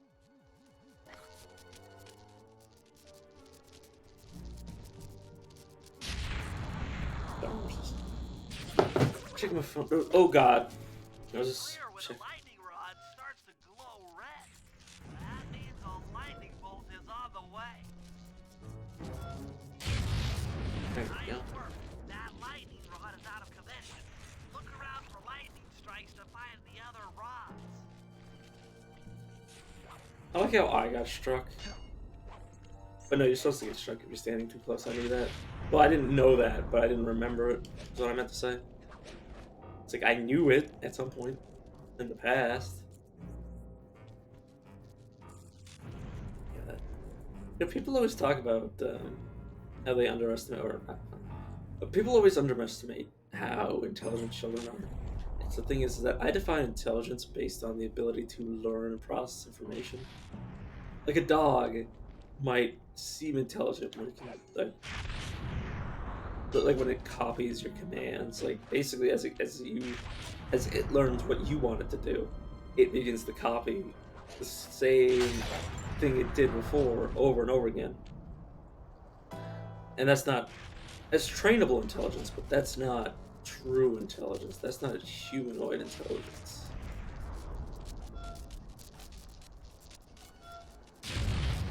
Go. But yeah.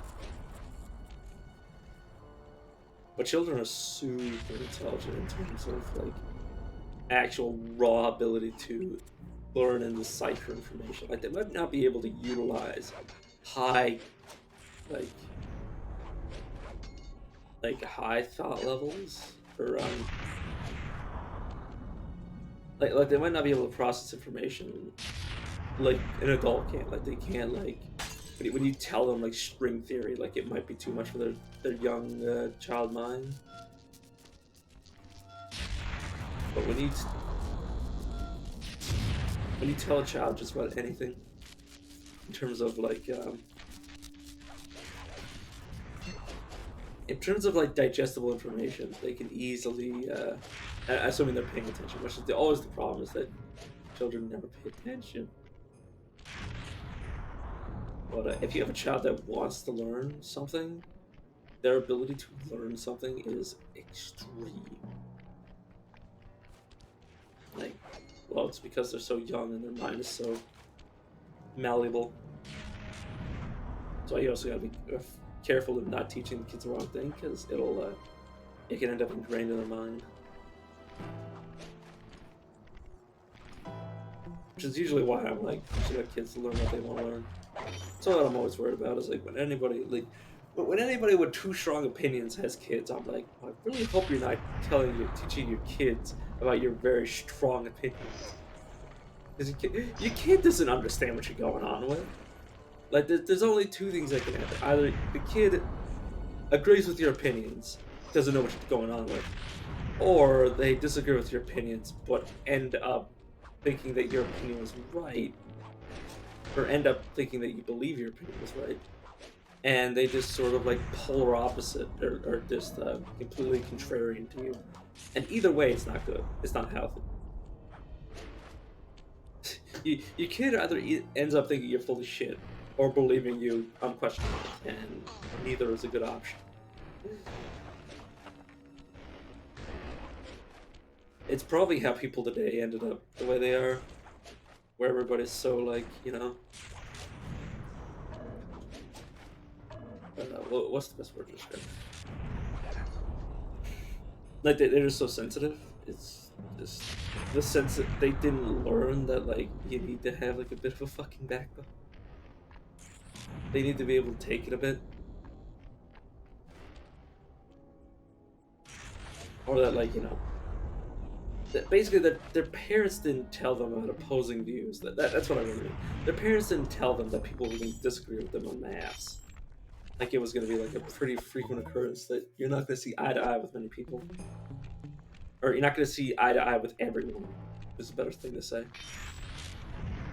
But that's the problem, is that, like, kids were taught wrong when they were young, and then as adults they can't process that new information.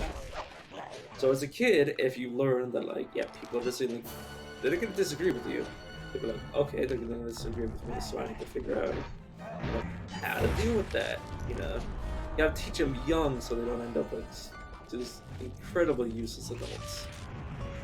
Which a lot of today's generation are growing up like that. Where it's like, what about my feelings? It's like, yeah, maybe I'm wrong, but I feel like this. Like, that's why like, especially when you don't teach a person as a kid properly, they end up not being able to learn as adults properly, and they end up just completely dead to the world in terms of like any sort of form of intelligence. Like they may as well like not even exist in terms of like, now how in the world was I doing that? But they end up just like not being able to really process new information. Like anything that goes against what they believe just doesn't compute with them. Yeah, that's how people ended up the way they are now. It's like just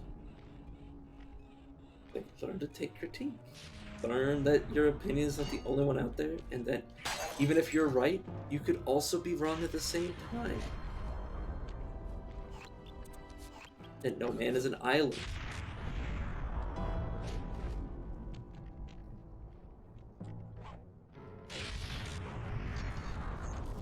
and that we all gotta live together. And if you and that's not saying we have to. That's not saying we have to live with you. Is that if you have a problem, you have to live with us. You know, that sort of thing. Like, you can't just choose to like be like I'm right and I'm the only one who will ever be right because you're not gonna get anywhere in life. You're just gonna be upset all the damn time. Which, I mean, you can go look at Twitter with everybody like crying about Elon Musk. These people will never be able to change because their minds were set in stone from childhood, which is sad.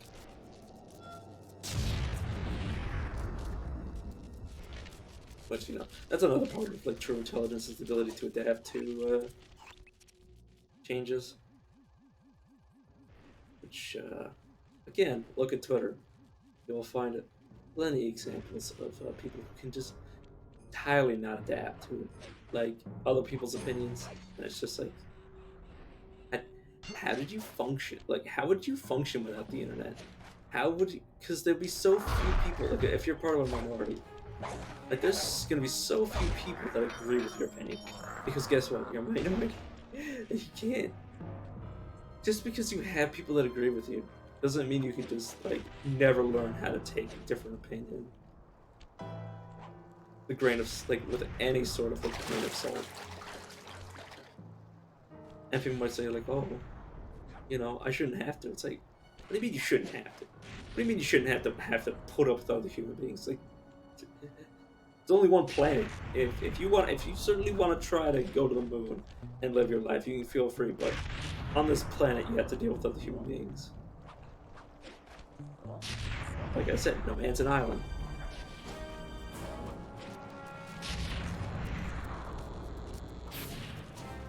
This is where the mission gets difficult because you have to press all these buttons while you're on the only targetable thing left. Like I said, giant attack. Yeah.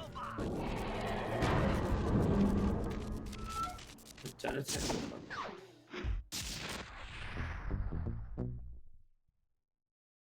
But yeah, that's the thing. For me, anyways. Alright, let them go on. Thanks to your recent efforts, we're ready to attempt a Murray rescue. I call this plan the Trojan Tank. Step 1. We use the Contessa's keys to steal one of her tanks. I'll jump in and drive while you keep out of sight by crawling underneath. With some luck, the guards won't notice anything out of the ordinary and open the prison gates for us. We casually roll in and then blast the security doors to Murray's cell block.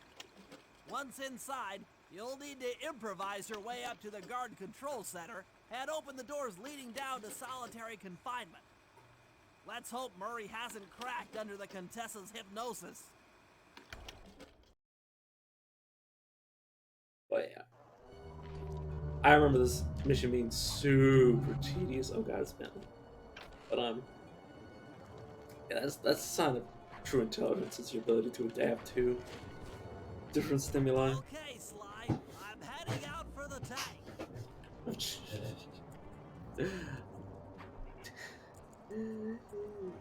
This is the current generation are just not at all adapted to that. I like the funny thing is people think like, oh, they're better or the internet's their problem is that like if they didn't have the internet like they would have been fine. It's like, nah, fam, nah. If these people who need like an echo chamber or safe spaces or anything along those lines, if they didn't have the internet, they would be so screwed because you wouldn't be able to work from home. You wouldn't be able to do anything. You wouldn't be able to get like you. Their problem is that they would have to go outside. They would have to deal with people. They would have to deal with people with different opinions to them. On the internet, if you want to surround yourself with yes men, you could do that. You could surround yourself with like-minded people. Like especially if you're a minority, but like in the real life, or in the real world, actually have to go out and deal with people on a daily basis. And if they didn't have the internet, it would be sink or swim. And most of these people have shown, time and time again, that they would have sunk. Like I would sink if I didn't have the internet. Not that I'm a minority or anything, but like that's for a different. Well, I mean, the reason that I need the internet is for a different reason. It's because otherwise I just would never talk to anybody. I don't surround myself with any physical people, so that's why I need the internet. Again, people are like, "Oh, it's the internet's fault." It's like people say the same thing about me. It's like, "Oh, if this kid didn't have the internet, he would just be like lost." It's like, well, if the internet's the only thing lacking, I'd be fine. I just would never socialize. I would have just like completely gone into seclusion. Which, you know, pretty dark stuff, but like that's basically just me like bringing it back to like, you know, this is it's how the world works. Like you know, I'm not pointing the finger at anybody. I'm inside the tank, increasing the ride height on Well, the tread. I might be pointing the finger at people that just There, that should give you enough room. is completely incapable of adapting to like the Crawl people underneath around them. this thing and let's get moving. But like seriously, like I can't see you down there. So try to some of keep these up and people, stay like you look outside. at them and it's like there's only two things that could have happened. Like if you were born in any other generation, there's only two things that would have happened to you. You would have either had to be like everybody else, which is not something I, you know, think anybody wants. But I think the other thing, you'd either have to be like everybody else, forced to, or you'd act like yourself as you would now, and you'd just be treated like a bag of shit.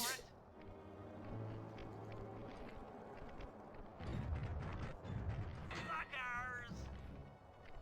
And it's like you can't even imagine how much more difficult it would be for this generation to like put up with anything. Like, and me too. Like if I was put in a sink or swim situation, well, I think I could swim, but like also it would just, I just wouldn't want to live like that. You'd better get out from underneath the tank before I let loose with a turret. But yeah, oh, this is how I Okay, think. you're all clear. Head inside and I'll be right behind you. But like, I don't have a hard time dealing with other people's opinions because I just like, okay, that's fine. I'm having some trouble sabotaging the tank. Go on ahead, I'll catch up. Like when I hear somebody else's opinion, I'm not like, oh, you can't say that. That's not okay. I'm just like, okay, whatever, I don't care. Go ahead. Like I'm chill. Like I just don't pay it Okay, any Bentley, mind. what's next? Well, that should be the guard's control center. But to be honest, I'm not sure how you're going to get up there. Don't Well, like- worry about it. Thinking of my feet is what I do best.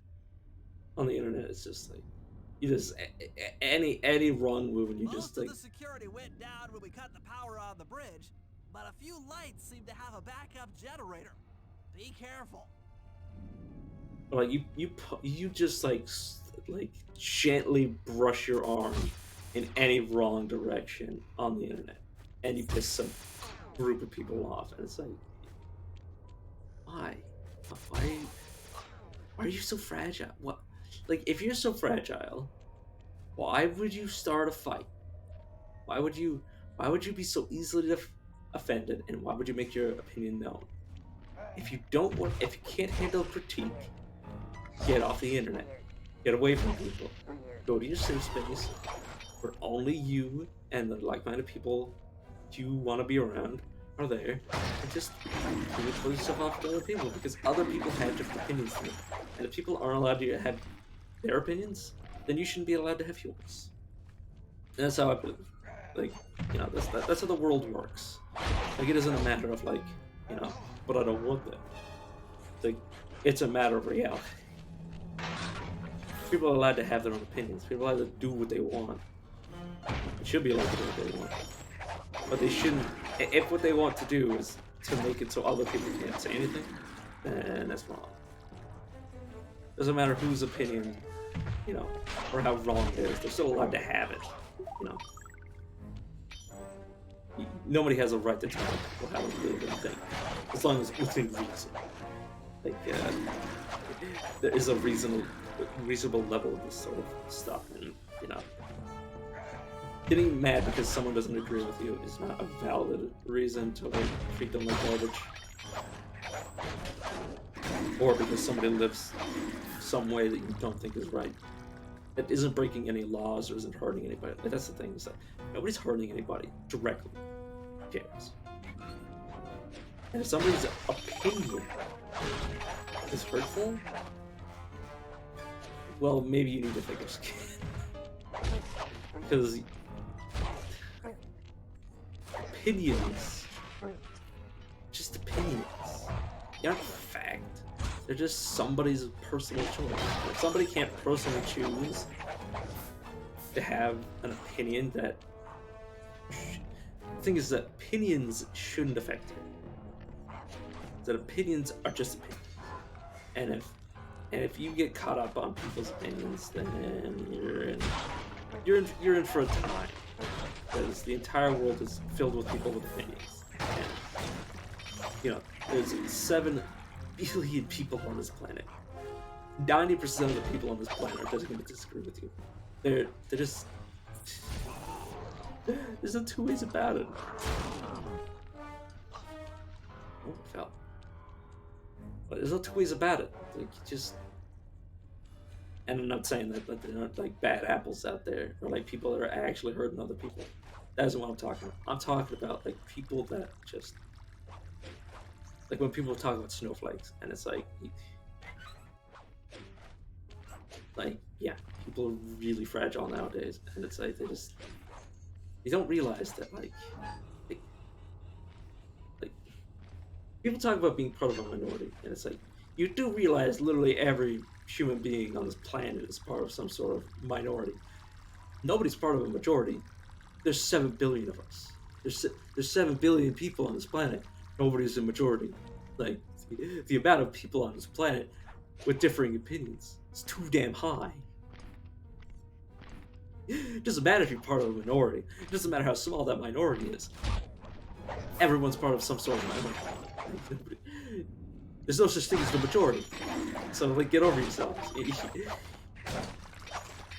No matter how special you think you are, you're not that special. There's too many people. You know? And, like, some people try to, like, play, like, who had a worse game? And it's like, there's always somebody that had it worse than you. There's always someone better than you. There's always somebody X and Y more than you. Like, there's 7 billion people. Before you start acting like you know what you're doing, before you act like you're the tough shit, or whatever you act like, realize there's billions of us. And yes, I know I might be wrong by now. Like, I haven't checked up the current population of the world, because I don't see the point. It's like, yeah, it's a big number. I don't need to keep track of the big number. Like, yeah, there's billions of us. There's no point acting like you're morally, like, superior to anybody else. Because it doesn't help. It doesn't solve any of your problems. It's screaming that you're, you know, a mistreated minority isn't gonna, like, who isn't in some way part of some sort of minority? Because people aren't, like, just tiny individuals. Like, we're complicated. So, like, I could be considered part of a minority. Well, everybody's considered part of a minority.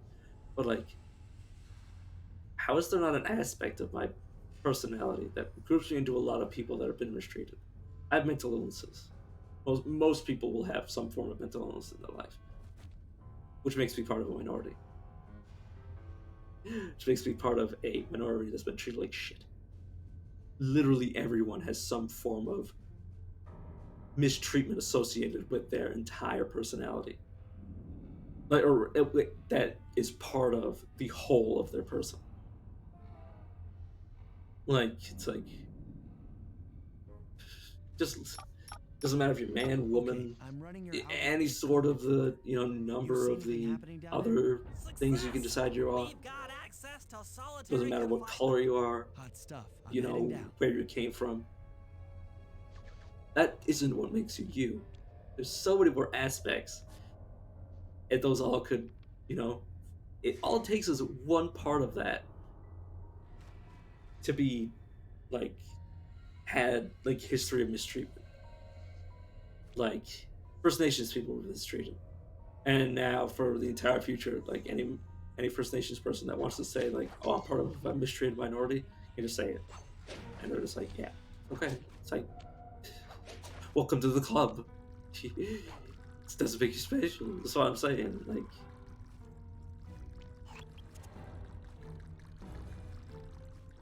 everybody wants to be different, but I wish people just wanted to be themselves. Like, if what you're doing is what you truly believe to be who you are, then do it. But if you're just doing it to make noise, to make other people feel like shit, then what's the point? Legitimately, what are you wasting your life on? Like, that's gonna get me some shit. Somebody's gonna watch this video and be like, I can't believe you said this. I can't believe you said this over Sly Cooper. Can't believe you said this over like a children's game. Children are gonna look at this game and be like, man, I can't. Man, this guy, whether he's right or wrong, like, he espoused some opinion. But this is me. Like, this is my brand. This is me saying what I want to say. And if I'm not allowed to say what I want to say, then you're not allowed to be who you want to be. If nobody, if only you can be who you want, or only people like you can be who they want, then I'm gonna fight. And I'm gonna fight. Like, if I'm not allowed, then you're not allowed either. Like, if that's the game you want to play, if you want to, I'll fight fire with fire. I'll burn the whole world down. I'm crazy. But that's just how I feel. Like, it's just, we don't have to. Sorry, I'm just gonna check. Like, we don't have to do it the hard way. We can just do it the easy way, where everybody is just accepted, regardless of opinion, regardless of their part of a minority.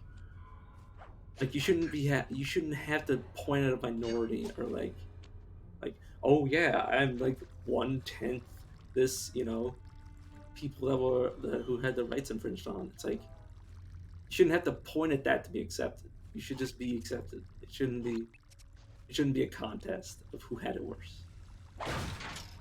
Doesn't make any even look a sense to me. People should just be allowed to be who they are, and that's what I care about. And I want checks and balances in place to make sure that people are sure about what they're doing and don't make stupid decisions on a whim.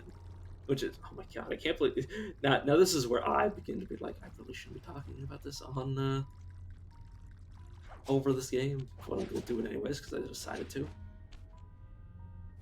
But I believe if you want to decide your gender, like if you want to pick which one you are, whichever whatever numerous one, among many that you decided for yourself. I believe it should be as difficult as changing your name, changing your legal name, and getting surgery, getting potentially life-destroying surgery, because that's the level. It's like it could really mess you up. Because I know people that have had it where they got got their they had the process done, and they were like, okay, so I've made a permanent mistake, or not a permanent mistake. I made a permanent change that doesn't make me feel any different. It just makes me feel like my body just feels weird, and it doesn't help. It hasn't helped my image because I don't really, it didn't help them. What the hell am I doing? In general, but also Where am I going? Am I jumping down? Where? Bentley, where the hell are you?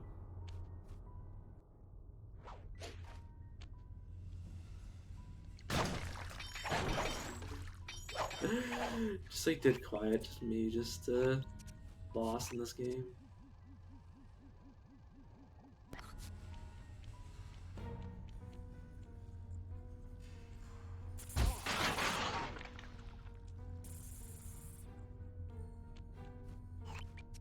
Like, where in the world was the door that I opened for Bentley? Oh, there. I'm an idiot. Uh.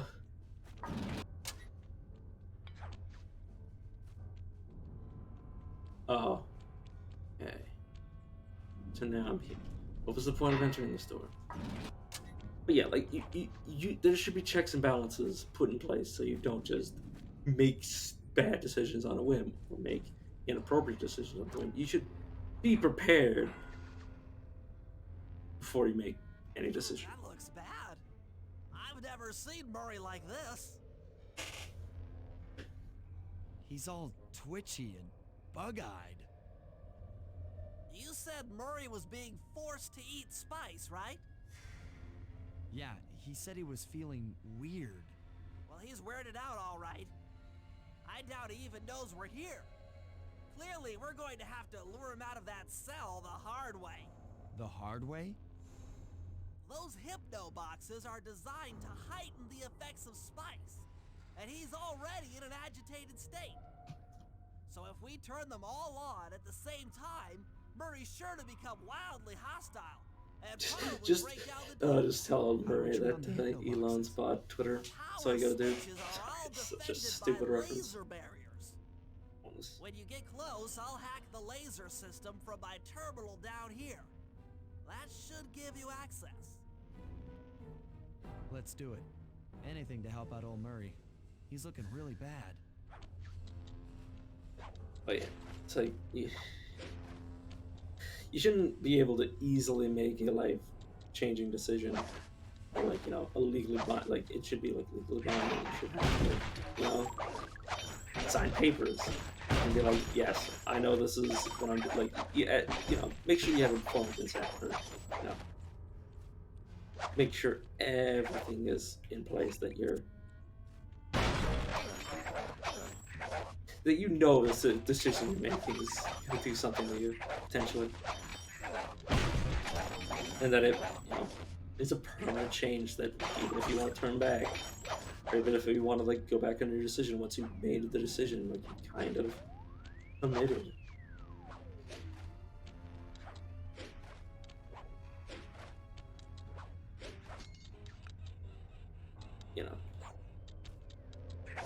It's potentially a self-destructive decision, which, if you believe that it's not, if you believe it's the perfect decision for you, go ahead. I don't give a shit. I'm just worried about the people who, aren't sure. Who, might not know the repercussions of their actions. That's the people I'm worried about. If you want to mess up your life, I do not care. You can do whatever you want. I don't care what color of the rainbow you are. I don't care. Okay, I'm hacking the laser. I don't care what color of what rainbow you are. There's plenty of rainbows you can be part of. And kids. That's the thing I'm most scared of. Because, kids shouldn't be subjected to any of this shit. I'm not saying, I'm basically, I'm just gonna come out and say, kids shouldn't play any part of this. Kids shouldn't be able to, kids shouldn't be subjected to any part of it. And I don't care what people think. I don't care what stupid decisions adults make for themselves. Go ahead. Couldn't care less. But when adults start making choices for their kids, or deciding how kids should feel about things, that's when things start to get extremely fight or flight for me, legitimately scares the shit out of me. To turn on the hypno box.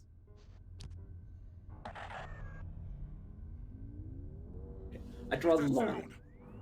Angry. Get gone. I draw the line at kids. Do not subject kids to this, wouldn't even say corruption, but just sort of like this is an adult issue. This isn't a thing to bring kids into. If the kid feels that way, let the kid figure out what they feel about it themselves. Don't tell kids what to think, because otherwise you'll screw them up for life, regardless of what you tell them. I'll take care of the laser wall. Like, subjecting kids to adult decisions is a problem. And it's a problem that adults think that is just something they can just do at command. Like, it's... Don't take risks with another human's life. That's what I'm talking about. Like, I don't care if it's your kid or somebody else's kid. It's still a kid. They're still a kid. They don't deserve to be told how to believe. They shouldn't, like, I'm the same way with religion. You shouldn't force a kid to become part of your religion, or religious in general. They should have the choice. You should give them the chance to make their own informed decision before you try to taint the waters and tell them how to feel. I don't care if anybody thinks that's like wrong. Like what I just said, wrong. Like, that's my hill to die on when it comes to messing with kids, like, not manipulating kids, but just like trying to convince kids of your beliefs. All clear. Because your kids aren't your possession. They're human beings. And tread carefully. I'm a little teapot, short and stout. That's... Tip me over and I'll smash up everything. Ah! I don't know. This is me in a nutshell.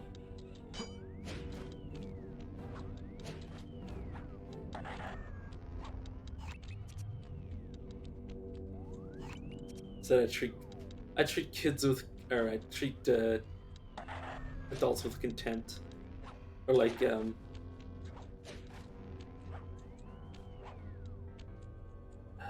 what's the word? Sorry, I contempt is the word that I'm actually going for. I treat the actions of adults with indifference. What I treat, like you do whatever yourself. Okay. You can do whatever drugs you want on the planet. I don't care. Couldn't care less. Do whatever you want to yourself. Don't involve your kids in whatever you're doing. If you're gonna start ruining your life, don't ruin the life of some kid. I'm on it. No?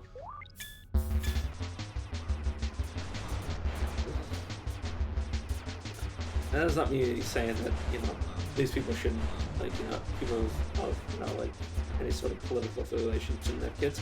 I'm just saying that they shouldn't have subjected kids to any of this shit. Which, if you think is wrong, is like, it's one thing to inform a kid of its existence. It's another thing to make them make a decision on it. Don't make kids make decisions on this sort of stuff. Like, let kids know that it's a thing that can happen, and it's a thing that they might have to consider about. But don't try to, like, feed them information that they don't need. Don't try to, like, make them feel a certain way about it. Don't speak about it as if it's just science, as if it's just a fact of life, that it's a potential thing that could happen.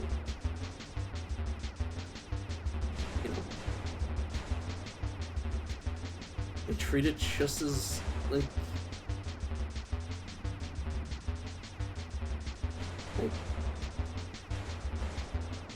I don't know. Oh, sorry. I don't really know what I'm going with, but like this is a hill to die on, and I'm willing to die on it. Couldn't care less what adults do, what adults do themselves. But when it comes to kids, that's where I live and die. Because as a kid, I was raised Christian, and I didn't. By the time I was an adult, I was like, I wish I wasn't raised Christian at all. Like, I wish it wasn't even like part of, how I've grown up. I didn't have interest in it. Or like, I wish it was like an informed choice I was allowed to have, rather than like something that was like you know, it's sort of like assumed.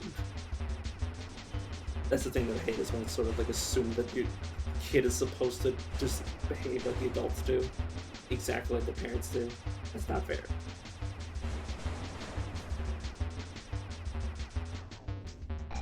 So, yeah. And the funny thing is that There you people go. treat people like me as if we're the worst of both worlds. Like, we're literally worse than the people that hate. Like, just directly hate. Because we're just like, we don't care. We're not on either side. We just do whatever you want. And people treat me like I'm a bad person for that opinion. And I'm just like, The hypno boxes are too strong for you to destroy with your cane. Try using Murray's attacks to take them out. When they're it's like, all offline, I'm in the middle ground. out Like, of his spice range. I'm Watch out. I'm neutral. If you want to make me your enemy, then that's fine, but that's your decision. You're putting words in my mouth that I didn't say. All I said was, I don't care. Just don't mess with kids about it. Like, just don't fight people about it. Don't, like, start arguments with people that are just, like, people like me, that are just, like, neutral to it.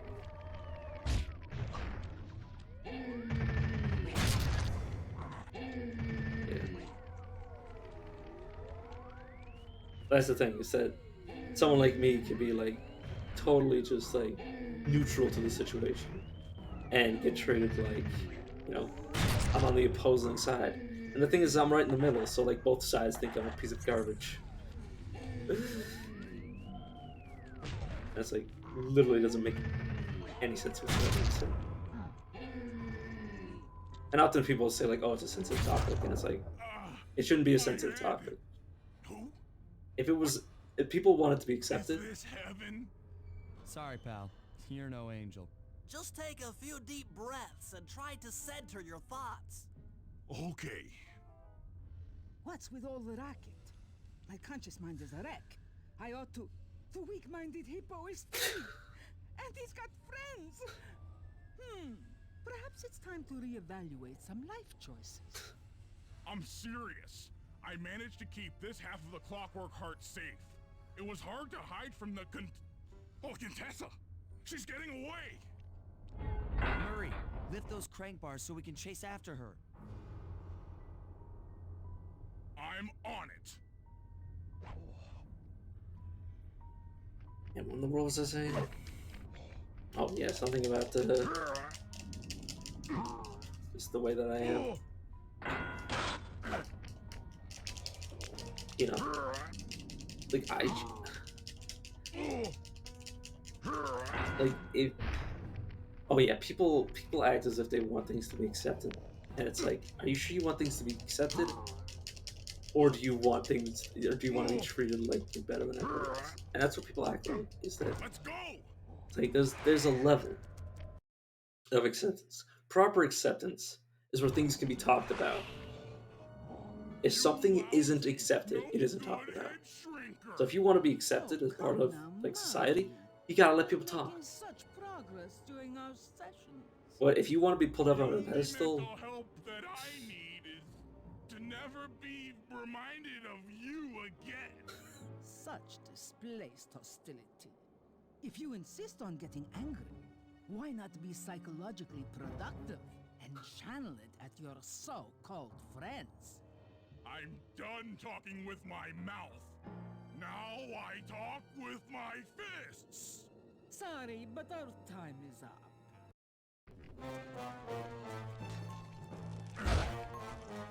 but yeah, like I was saying, like if you want to get put on a pedestal, it's not happening. You're not that special. Nobody's that special. Nobody's that special to be put up on a perfect pedestal.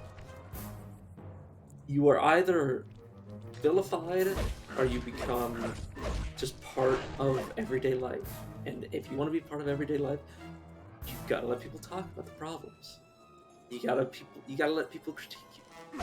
And if you can't let that happen, then you're never gonna get what you want. If you expect the world to concede to your demands, it's not happening. So just temper your expectations. Curb your enthusiasm. as a wise man once said. Like, that's the thing, is that people are gonna watch this, and they're not even gonna survive long enough before they're like, I don't want to talk, I don't want to hear this guy talking anymore. Which is sad, but also, like, those people wouldn't have survived watching me for long anyways. Don't worry, pal. I'm We'll not find gonna her. censor myself. With the three of us back together, she doesn't stand a chance.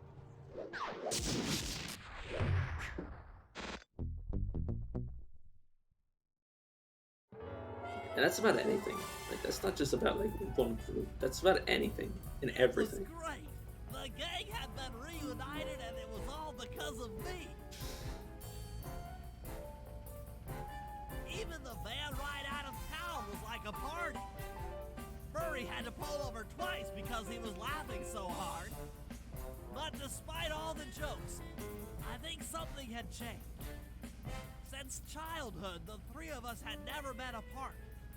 And our recent isolation gave us all pause for thought. Needless to say, we took a few weeks off before getting back to work. And for the first time in my life, Murray let me drive.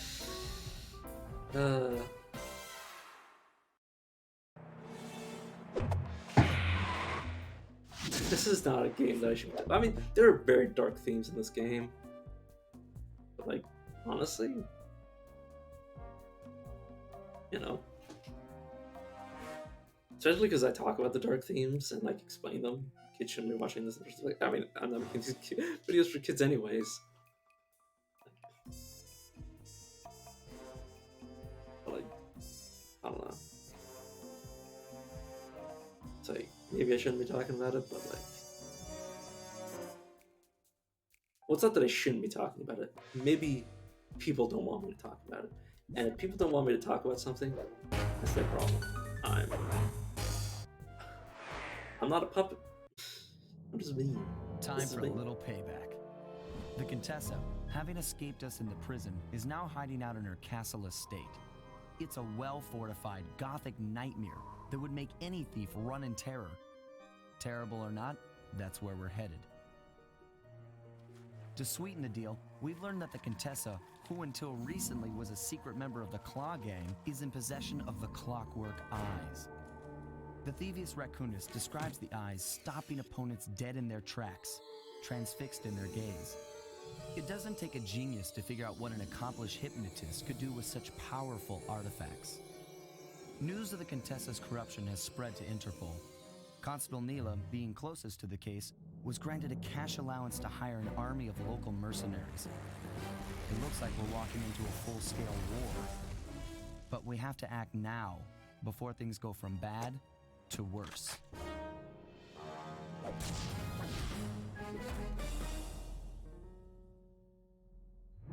Like, the game tries to portray Neela as if she's actually just, like, she's like a triple, quadruple, octuple agent.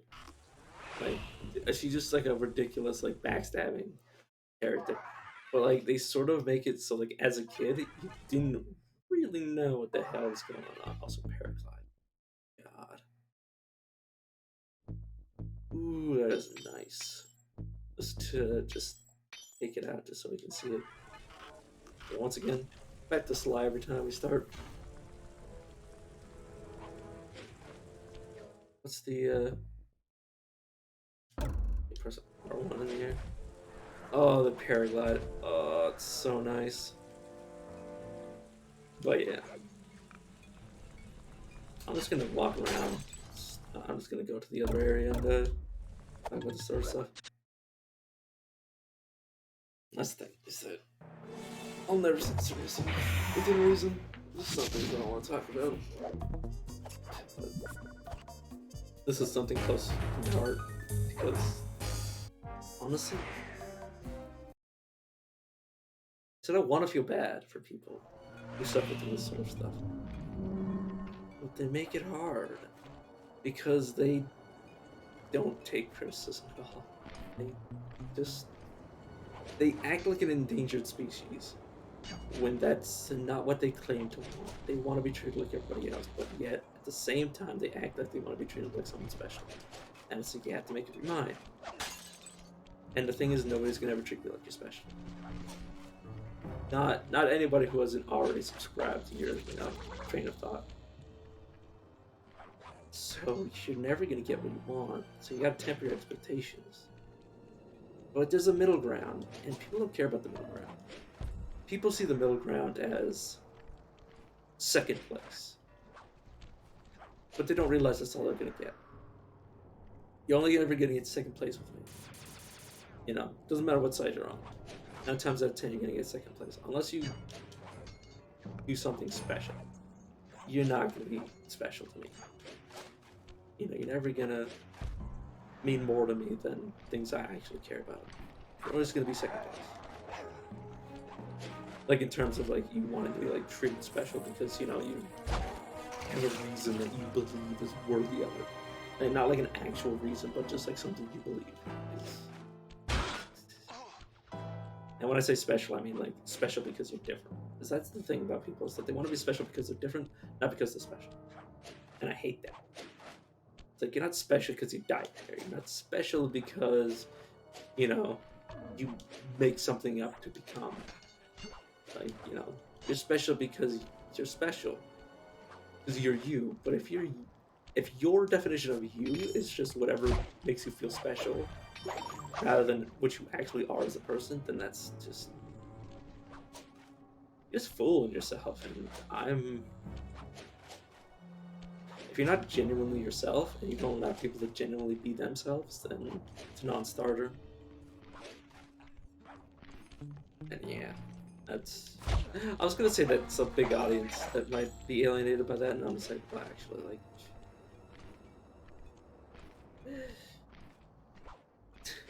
does it really bother me if I alienate people? Like, the thing is that I'm eventually gonna alienate everybody. And I know that. I've been like that my entire life. Is that I eventually alienate every single person. It's just me being me. And that's who I want to be. It's nobody but myself. And if that's not good enough, you know, it's good enough for me. And I wish it was good enough for anybody else. Those are the people I care about. It's the people that, like, that's what friendship means. Is being able to see somebody in all of their glory, and all of their horrifying flaws, and all of their horrible opinions. Like, being able to see them through their negative aspects. That's the thing, is that people try to only show their best parts. And they try not to think about any of the bad stuff. Any of the negative. And that's just not how anybody is. It's like, you can't act like you're squeaky clean because nobody is. You know? Especially not me. I'm truthful. That's the thing. Only liars and politicians can ever be seen as perfect. And that's because they have a lot of money. And even they get toned down constantly.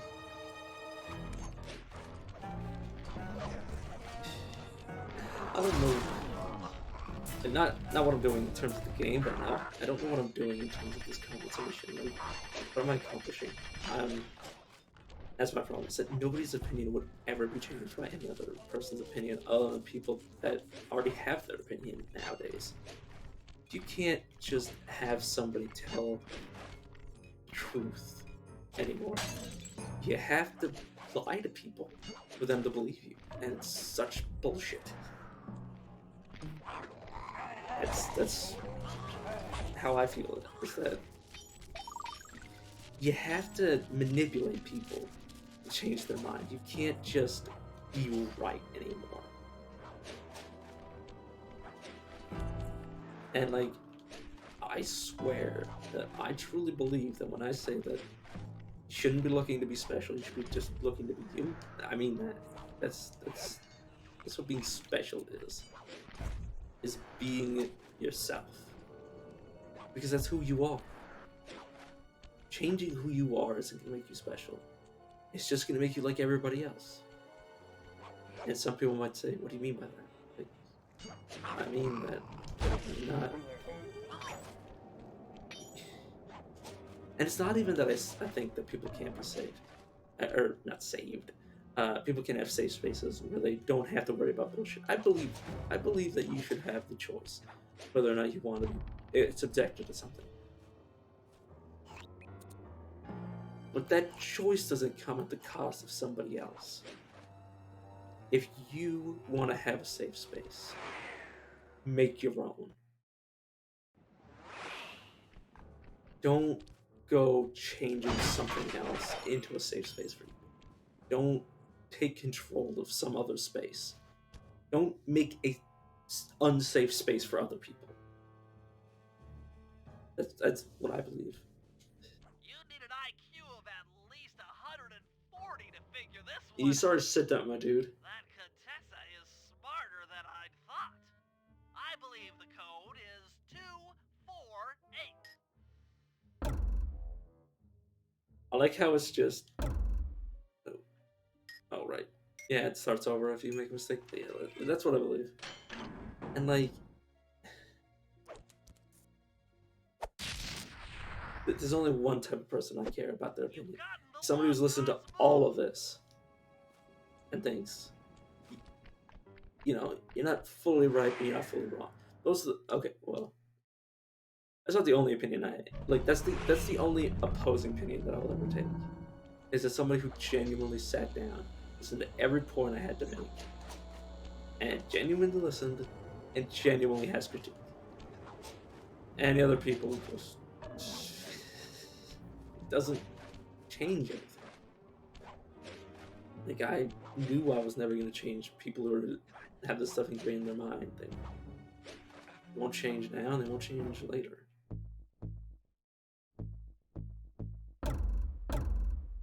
Which, it's not even that. It's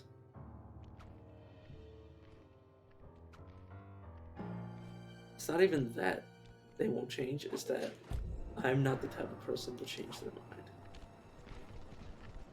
Because I don't lie. Not lie much. I avoid lying if all possible. Or concealing the truth. Like, I might conceal the truth, but I won't, like, bold-faced lie. I don't believe in that. Unless it's for, like, a story, in which case, you know, it's not really me lying. It's not me, like, twisting the truth. It's just me making stuff up, which is different. But as long as you don't make up certain things, like, you know. This is who I am, like, yeah, me being honest is gonna hurt people's feelings, and that's okay. It's okay to be.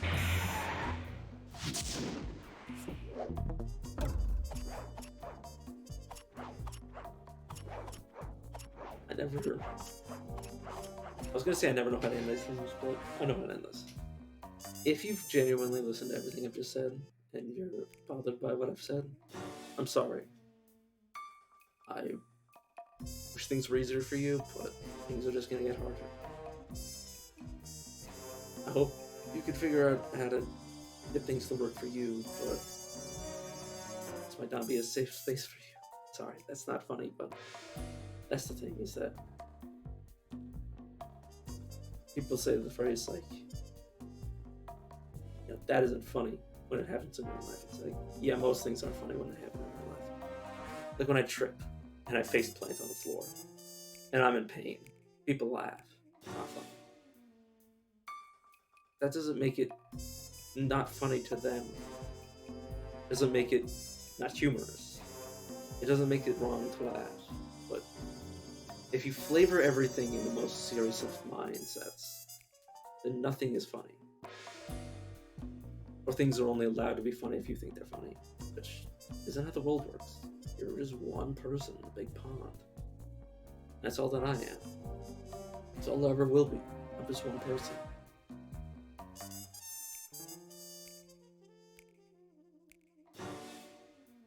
If I'm the type of person you want to listen to, thank you very much. If I'm not the type of person you want to listen to, I'm sorry, but